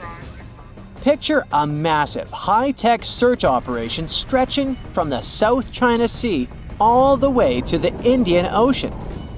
What's really weird about this whole thing is that even with a huge search effort, both in the air and at sea, we still don't know exactly what happened. Theories range from the pilot intentionally crashing the plane and mechanical failure to an elaborate hijacking, but nothing concrete has turned up. The only thing we know is that the last confirmed signals from the plane pointed to a remote part of the Indian Ocean, and that's pretty much it. The next mode of transportation on our list became legendary thanks to the movies. There it is. It's James Bond's iconic Aston Martin DB5 from Goldfinger. This wasn't just any car. It was a superstar, complete with a hidden telephone, an ejector seat, tire shredders. It had more tricks up its sleeve than Bond himself. But on June 18, 1997, this famous DB5 vanished from a hangar in Florida. That's right, it just disappeared like a magic trick gone wrong. At that time, the car was owned by businessman and car collector Anthony Pugliese III and was worth a whopping $7 to $10 million. It wasn't the best disappearing act, though. Tire drag marks on the floor leading out of the hangar made investigators think the car was probably hauled out by its axles and loaded onto a flatbed truck. If that was the case, the thieves likely waited until after dark to make their move. Now, on to the theories. Some folks think it was shipped off to a secret lair, maybe a swanky palace in the Middle East. Others believe it might have been sunk into the ocean, Bond style. There's even a rumor that Pugliese himself hid the DB5 in a warehouse in New Jersey. Despite a six-figure reward and a detective hot on the case, the legendary car's whereabouts are still a mystery. The list of missing Hollywood props doesn't stop there, and Tony Stark might need to file a police report. In 2018, the original Iron Man suit worn by Robert Downey Jr. simply vanished from a warehouse in Los Angeles. That iconic red and gold suit from the 2008 Iron Man film, valued at $325,000, just poof, disappeared.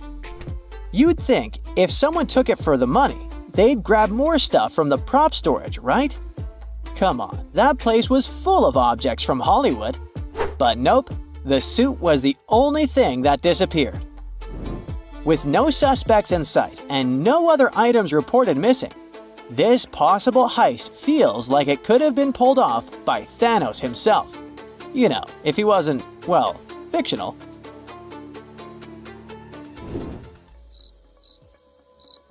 The last item on our list is out of this world.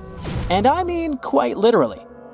Back in the 70s, after Apollo 17, astronauts Eugene Cernan and Harrison Schmitt picked up a moon rock and decided to share a piece with the world. I mean, why not, right? So authorities chopped up the rock. Actually, there were 3 different sources and sent 270 pieces as gifts to different nations around the globe. Fast forward to today, and over half of these goodwill moon rocks have vanished. Some of them simply disappeared, while others just got tossed in the trash. As strange as it might sound, Ireland's moon rock ended up in Dublin's garbage dump after a fire at an observatory. Joseph Guttheins, a former NASA agent who became a moon rock detective, has been on a quest to recover those cosmic gifts. He even offered $10,000 for Malta's missing moon rock, but it still hasn't been found. Apparently, the moon rocks are like celestial treasures. So, if you've got a rogue moon rock hanging around, you might want to check if it's on Guttheins' radar.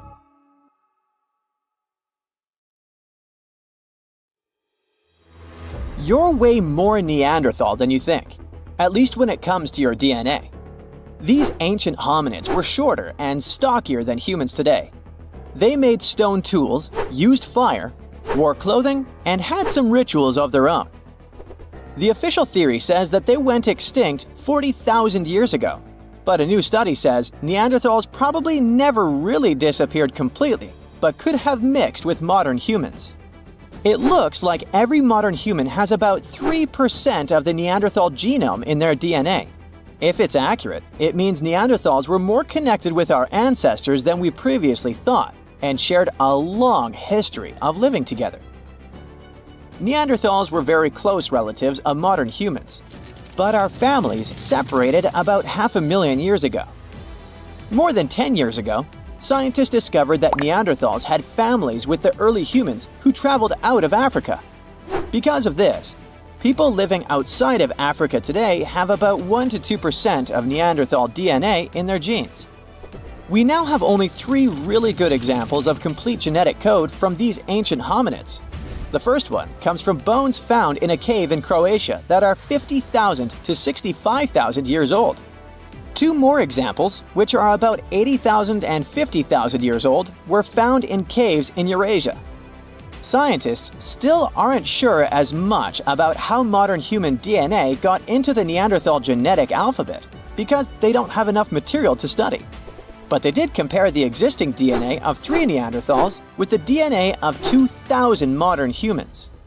They found that the Neanderthal DNA might be made up to 3.7% of modern human genetic code. It means that in the ancient Neanderthal population, about 1 in 30 parents were modern humans. The scientists found that modern human DNA got mixed into the Neanderthal genetic alphabet during at least 2 periods when humans and Neanderthals were interbreeding. This happened once about 200,000 to 250,000 years ago, and again about 100,000 to 120,000 years ago. There might have been other times they mixed, but we can't see those in the DNA we have now. Another recent study, which hasn't been fully checked by other scientists yet, says that most of the Neanderthal DNA in modern humans came from one big period of mixing, about 47,000 years ago, that lasted for almost 7,000 years. Scientists found skulls that are about 100,000 years old in 2 caves in the Middle East. These skulls look like they belonged to early modern humans, but have some features like bigger eyebrows that might show they had Neanderthal DNA. This could be because of gene flow from Neanderthals, and it fits in the mixing time frame. The study also looked at the genetic differences in the 3 Neanderthal genomes and found out that Neanderthals had an even smaller population than scientists thought before.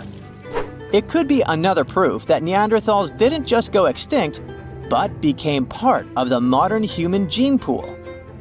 Many groups of modern humans left Africa and mixed with Neanderthals so much that Neanderthals couldn't stay separate. In the future, scientists want to study how modern human DNA affected Neanderthals. This could help us understand if this mixing had good or bad effects on Neanderthals. Neanderthals aren't our only relatives from the past. there used to be at least 9 species of humans on our planet. One of them, Homo habilis, earned the nickname handyman because stone tools were found with its remains. It lived in eastern and southern Africa. This early human had a slightly larger brain than its older relatives and an ape-like face.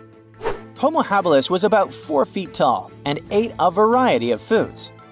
For a long time, scientists thought Homo habilis was the oldest member of our human family. But new dating methods have shown that Homo erectus, another ancient human, might be older and not related to Homo habilis. Homo naledi is a more mysterious member of our human family discovered in a South African cave in 2013. It's the only region of the world where their remains were found. They walked on 2 feet but were also good at climbing trees. They were small, about 4 feet 9 inches tall, weighed around 88 pounds, and had small brains. We don't know much about how they lived since we haven't found stone tools or other cultural evidence. But some scientists think they might have buried their deceased and made cave art. In 2010, scientists found some fossils in a cave in Siberia, but they weren't sure what species they belonged to. These fossils are from a group called the Denisovans, who lived between 194,000 and 51,000 years ago. We don't know much about them because we only have a few fossils. But DNA analysis has shown that Denisovans were closely related to Neanderthals and modern humans. They even had families with early humans, especially in Southeast Asia. There aren't enough fossils to give Denisovans their own species name, but their genes are found in modern humans, which means they might be part of our own species. As scientists study more about Denisovans and fossils in Southeast Asia, we might understand better how different species fit into the Homo family tree. In 2003, they found fossils of a very small human-like species in a cave on the island of Flores in Indonesia. These tiny people lived between 100,000 and 50,000 years ago. They were only about 3 feet 6 inches tall. Scientists think they might have come from another species, Homo erectus, and became smaller over time because they lived on an island with limited food. Because of their small size, they're often nicknamed hobbits. Around 40,000 years ago, Homo sapiens, yep, that's us, were the last humans left out of many different kinds of human-like species that walked on 2 legs. So, the logical question is, what happened to the others? And what did we have to do with their disappearance? Some scientists think we survived because our offspring lived longer, or because we were better at handling changes in the weather. Others think we might have competed with other human species, or maybe mixed with them and shared genes. About 300,000 years ago, the first Homo sapiens lived in Africa. They didn't look exactly like us, but they were more similar to us than other early humans. They had tall, round skulls with almost straight foreheads. Unlike Neanderthals, they didn't have thick brows or jutting jaws like Homo naledi. They also had chins, which no other early humans had, though we still don't know why. Homo sapiens lived in bigger groups and had more genetic diversity compared to other early humans. This helped us in many ways, not just in staying healthy. Having big social networks across different places was like having a safety net. If we ran out of food or water, we could go to other groups we were connected to, and they would help us because we weren't strangers, we were family. These big networks also helped these early humans share new ideas and inventions. A big simulation showed that later species of humans could live in many different environments because of these wide networks and the ability to adapt.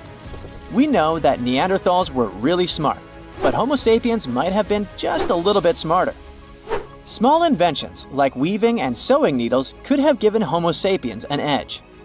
Scientists have found evidence of weaving from 35,000 years ago and sewing needles from 30,000 years ago. Weaving lets you make things like baskets and nets to catch food. Sewing needles help you make better clothes and tents, which keep you and your youngsters warm and safe, which is very important for survival.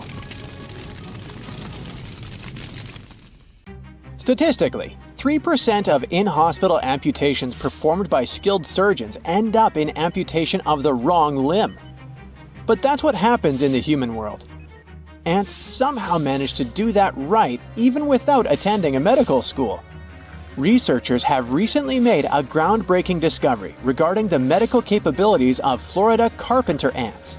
They saw those ants perform amputations on their injured colony members, marking the first known instance of such behavior in the animal kingdom. The study found that ants triage wounds and adapt treatments by amputating legs depending on the severity of the injury. The ants in question engage in these amputation procedures after sustaining injuries in battles with neighboring ant colonies. According to specialists, the ants are able to correctly diagnose wounds and decide whether amputation is necessary for survival. Injured ants willingly participate in the process, demonstrating a unique form of cooperation within the ant colony. While the exact reasons behind this behavior remain unclear, researchers speculate that ants that undergo amputations have a higher chance of survival compared to those with untreated injuries. The study also revealed that additional species of carpenter ants may exhibit similar amputation behavior, indicating that this medical treatment might be more widespread in the ant world than previously thought. Scientists hope to further explore the implications of these findings, including the ants' ability to feel physical discomfort and other strategies they may have for treating injuries. If there are ant surgeons, there must be ant nurses too, right? Well, Matabele ants are like the nurses of the insect world, rescuing and healing their wounded buddies after battles with termites. These ants are native to Africa and aren't afraid to take on biting soldier termites in their quest for food. These ants carry their injured comrades back home after raids, but rescues don't stop there. Once back at the nest, ants take turns caring for the wounded, using their mandibles and front legs to hold the injured limb in place and lick the wound for up to 4 minutes at a time. The ants don't just help their friends out of the goodness of their hearts. It turns out that these rescues are essential for the injured ant's survival, with up to 80% passing away within 24 hours if left untreated. Researchers found that the licking behavior might help prevent infections and improve the chances of survival. While humans can't walk more than also masters of adapting to their surroundings in creative ways. Previously believed to have 2 separate reflexes guiding their movements, ants have now been shown to strategically look behind them and use the sun's position to set their course while walking backwards. Basically, it's like ants have their own GPS system, which is impressive considering their small brains. Yep, size doesn't matter when it comes to intelligence. On another note, trapjaw ants have been found to have a surprising trick up their sleeves when facing predators. These quick and fierce ants can actually propel themselves into the air using their powerful mandibles to escape threats.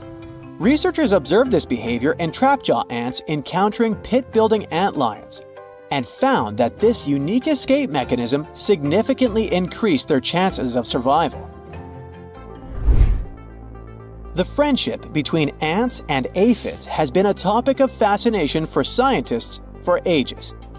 Despite being as different as night and day, these 2 insects have joined forces to ensure their mutual success, like the ultimate dynamic duo in the bug world. Their partnership demonstrates mutualism, a fancy word for a give-and-take relationship where everyone wins. Ants play bodyguard for aphids, keeping them safe from pesky predators and parasites, while also making sure they never go hungry. In return, aphids whip up some delicious honeydew for ants to enjoy, kind of like a bug potluck. One of the perks of being pals with an ant is having a personal security detail on standby 24/7. Using their impressive jaws, ants scare off any troublemakers trying to mess with their aphid buddies. Some ant species even go above and beyond by taking aphids under their wings, legs, and moving them to safer locations.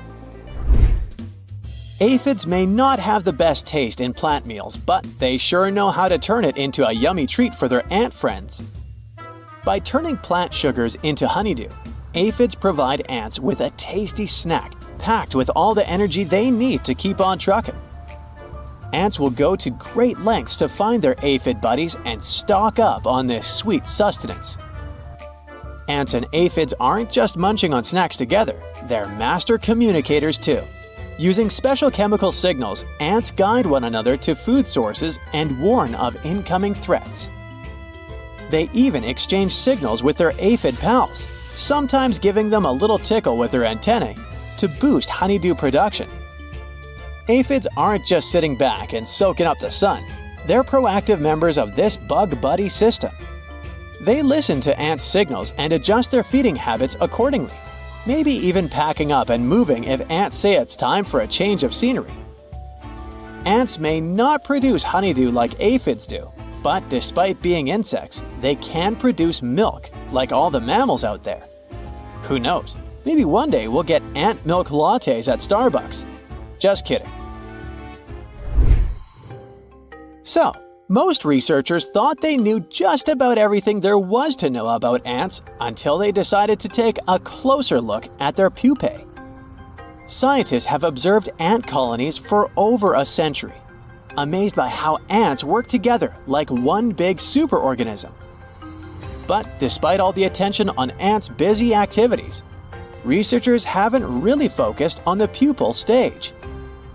This is when ants transform from larvae into full-grown adults. In a recent study, scientists revealed that ant pupae play a crucial role in colonies by producing a milk-like substance that feeds the rest of the ants. This discovery was surprising because milk-like secretions were found in at least one species from each of the 5 major ant subfamilies. So, this amazing find suggests that there may be many more ant species out there making their own milk. And the milk-making process might have originated early in the evolution of all ants. Trust me, you don't want to be on bad terms with ants, or else they might adorn their houses with your head. I know, it sounds insane, but here's the deal. Ants really use their foes' heads to decorate their homes. For the past 60 years, scientists have been puzzled by the behavior of a small ant called Formica arcboldi. These guys love to adorn their nests with the skulls of trapjaw ants, which are armed to the teeth with venomous stingers and massive, snapping mandibles. Despite the odds, Formica arcboldi ants in Florida are skilled at bringing down their larger adversaries and snagging their heads. How do they manage to do it, you ask? Well, it's all about their quick and efficient acid spray. Turns out, Formica arcboldi ants seem to have a taste for a few specific kinds of trapjaw ants. By mimicking their prey scent, these headhunters have found a clever way to overpower them in battle. But why exactly do they collect their foes' skulls? Some experts think it could be a way to mask themselves from kidnapper ants who brainwash entire ant colonies. Tiny weaver ants have impressive nest-building skills and can create nests that are 1,000 times bigger than themselves. They create their dwellings by carefully pulling tree leaves together and securing them with silk produced by their larvae. To start their construction project, ants pick out a tree branch that will work well for their nest. Then they gather around leaves and begin pulling them together until they can form a solid structure. Once the leaves are in place, it's time for weaver ant larvae to shine. Adult ants carefully transport the larvae to spaces between the leaves, where they use their silk-producing abilities to glue everything together. Can you imagine that all modern humans came from about 1,000 people? Around 800,000 to 900,000 years ago, almost all of our ancestors disappeared, leaving about 1% of the population behind.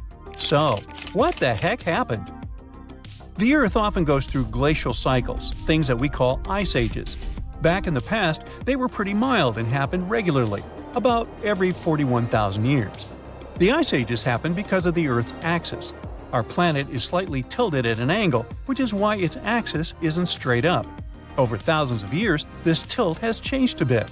This teeny-tiny shift completely changes how much sunlight we receive, especially at the poles, and leads to incredibly strong cold or warm periods. About 2.6 million years ago, when early humans were settling in on Earth, the Pleistocene epoch started. That's the era we traditionally call the Ice Age, the one from the movies. Large ice sheets completely covered parts of North America, Europe, and Asia. It wasn't constant ice everywhere all the time. These glacial cycles came and went, and sometimes ice sheets melted for a while. But overall, things were still much snowier and colder compared to now. We can still see the evidence of this from back in the day. Those glaciers carved out valleys and left behind some awesome things like moraines and fjords. And since sea levels were super low, a huge part of the world was land. This allowed people and animals to travel between continents and spread everywhere. It was the time of the megafauna. You all know about it from the movies. Woolly mammoths, saber-toothed cats, giant ground sloths, and mastodons. Our ancestors had some fun times hunting all those giants. Now, humans didn't come from one lineage. It wasn't like monkeys slowly turned into humans. We also consisted of many species: Homo erectus, Neanderthals, and so on. But only one species, Homo sapiens, survived and turned into modern humans. Harsh conditions forced them to get smarter. They learned how to make tools, clothing, and shelters to survive. They became hunter-gatherers and invented fire, which turned out to be super useful during the Ice Age, you think? But they had no idea what horrible change was coming. Something disastrous happened about 800,000 to 900,000 years ago. Humans faced a drastic population crash. Only 1,280 people survived, give or take. Some 99% of early humans were wiped out, and this tiny 1% was lucky enough to become our ancestors. This almost extinction, unsurprisingly, was the climate's fault. It was the Middle Pleistocene transition. The Earth's orbit around the Sun changed its shape a bit. Carbon levels dropped. A lot of stuff was happening, and the Earth's climate was going wild, becoming incredibly cold and dry. The seas suddenly got chillier, and Africa and Eurasia experienced horrible droughts. Looking for food was almost impossible. Scientists learned this by taking the DNA of about 300,000 people from all around the world. They used a new method to help them map the history of human evolution over 1 million years and learn more about it. No wonder we can barely find any fossils from that time. There was almost no one around. What's interesting is that before that happened, most apes had 24 pairs of chromosomes. But because the population became so small, 2 sets got fused together, and we ended up with 23 pairs. This was the final straw that separated us from other apes. Chimpanzees, gorillas, and orangutans all have 24 pairs, but our fused one became known as the human chromosome. Like a ripple effect, this little thing influenced our brain side, helped us start walking on our toes, and even form language. It took humans about 100,000 years to recover from this catastrophe. Only after all that time, they started spreading around again. Isn't that insane how we managed to go from 1,000 to 8 billion people? In any case, the Ice Age finally ended about 11,700 years ago. The warm period, called the Holocene, began. As things got warmer, human civilizations finally began to develop. 5,000 years ago, it was ancient Egypt, then the Indus Valley Civilization, ancient China, and others. And while we've been thriving for a while, there's one catch. The Middle Pleistocene transition changed the length and intensity of glacial cycles. Before the transition, sure, there was the Ice Age, but the cold was milder, and the glacial cycles were shorter. Things got covered in ice sheets about every 41,000 years. But after the transition, the glacial periods became longer and more severe. These cycles started following a new pattern. Although they happened every 100,000 years, they were super intense. Ice sheets grew large, even extending to the south. So from now on, ice ages that will continue to happen in the future will be a bit different. The next one should be at least 50,000 years from now, maybe longer. It's good for us because it'll occur later, but at the same time, the consequences will be stronger. What our ancestors went through is called a population bottleneck. That's what we call a sudden and huge reduction in the size of a population. Usually it happens because of things like earthquakes, floods or droughts, fires, and even human actions. Just a few people survive, and only they can pass their genes to future generations. And we've got plenty of such bottlenecks in history. Our modern species, Homo sapiens, originally lived in Africa. Around 60 to 80,000 years ago, a small group of them left Africa and spread across the world. It wasn't on a whim, though. They had to move somewhere because of the droughts and huge climate problems in Africa at that time. They had to go look for food and find new places to live. They traveled through the Middle East, moving into Europe and Asia, and eventually reaching Australasia and the Americas. They quickly settled across different continents and started mixing with local human-like species, like Denisovans and Neanderthals. But there was a problem. Originally, the African species were super genetically diverse, but since only a small part of them decided to move out, they carried just a bunch of these diverse genes with them. Unfortunately, this caused a bottleneck for everyone. Human-like species from other parts of the world became less genetically diverse. Since they had a smaller gene pool, they became more vulnerable to all the harmful stuff. The African population also had a drop in genetic diversity. But at least humans managed to survive, although eventually non-African populations really dropped, and there were no Neanderthals or Denisovans left, only us, Homo sapiens. That's why we can say that all modern humans came from Africa. Early humans sure had it rough. About 74,000 years ago, they went through yet another disaster, the Topa catastrophe. But keep in mind that all these things are just a hypothesis. It's not certain whether it actually happened. Now basically, scientists think that there might have been a supervolcanic eruption at Lake Toba in Sumatra, Indonesia. This volcano going crazy was an absolute catastrophe for Earth's climate and humans. The eruption was one of the most powerful volcanic events in the last 2 million years. It spewed out from 670 to 1,500 cubic miles of lava and volcanic stuff. Just so you know, there are about 3,100 cubic miles of water in our planet's entire atmosphere, and this eruption had almost half as much lava. This horrendous disaster led to the formation of Lake Toba, a massive caldera lake in Sumatra. It also spewed out tons of ash and sulfur dioxide into the atmosphere. This caused the so-called volcanic winter, which means that while it's not actually winter, the temperatures drop and the planet is freezing because all these ash clouds are blocking the sunlight from reaching the Earth. This event affected climate patterns for years to decades. This also most likely sped up the arrival of the next glacial cycle. Luckily, humans are crazy good at surviving. The global human population was reduced to a few thousand people yet again,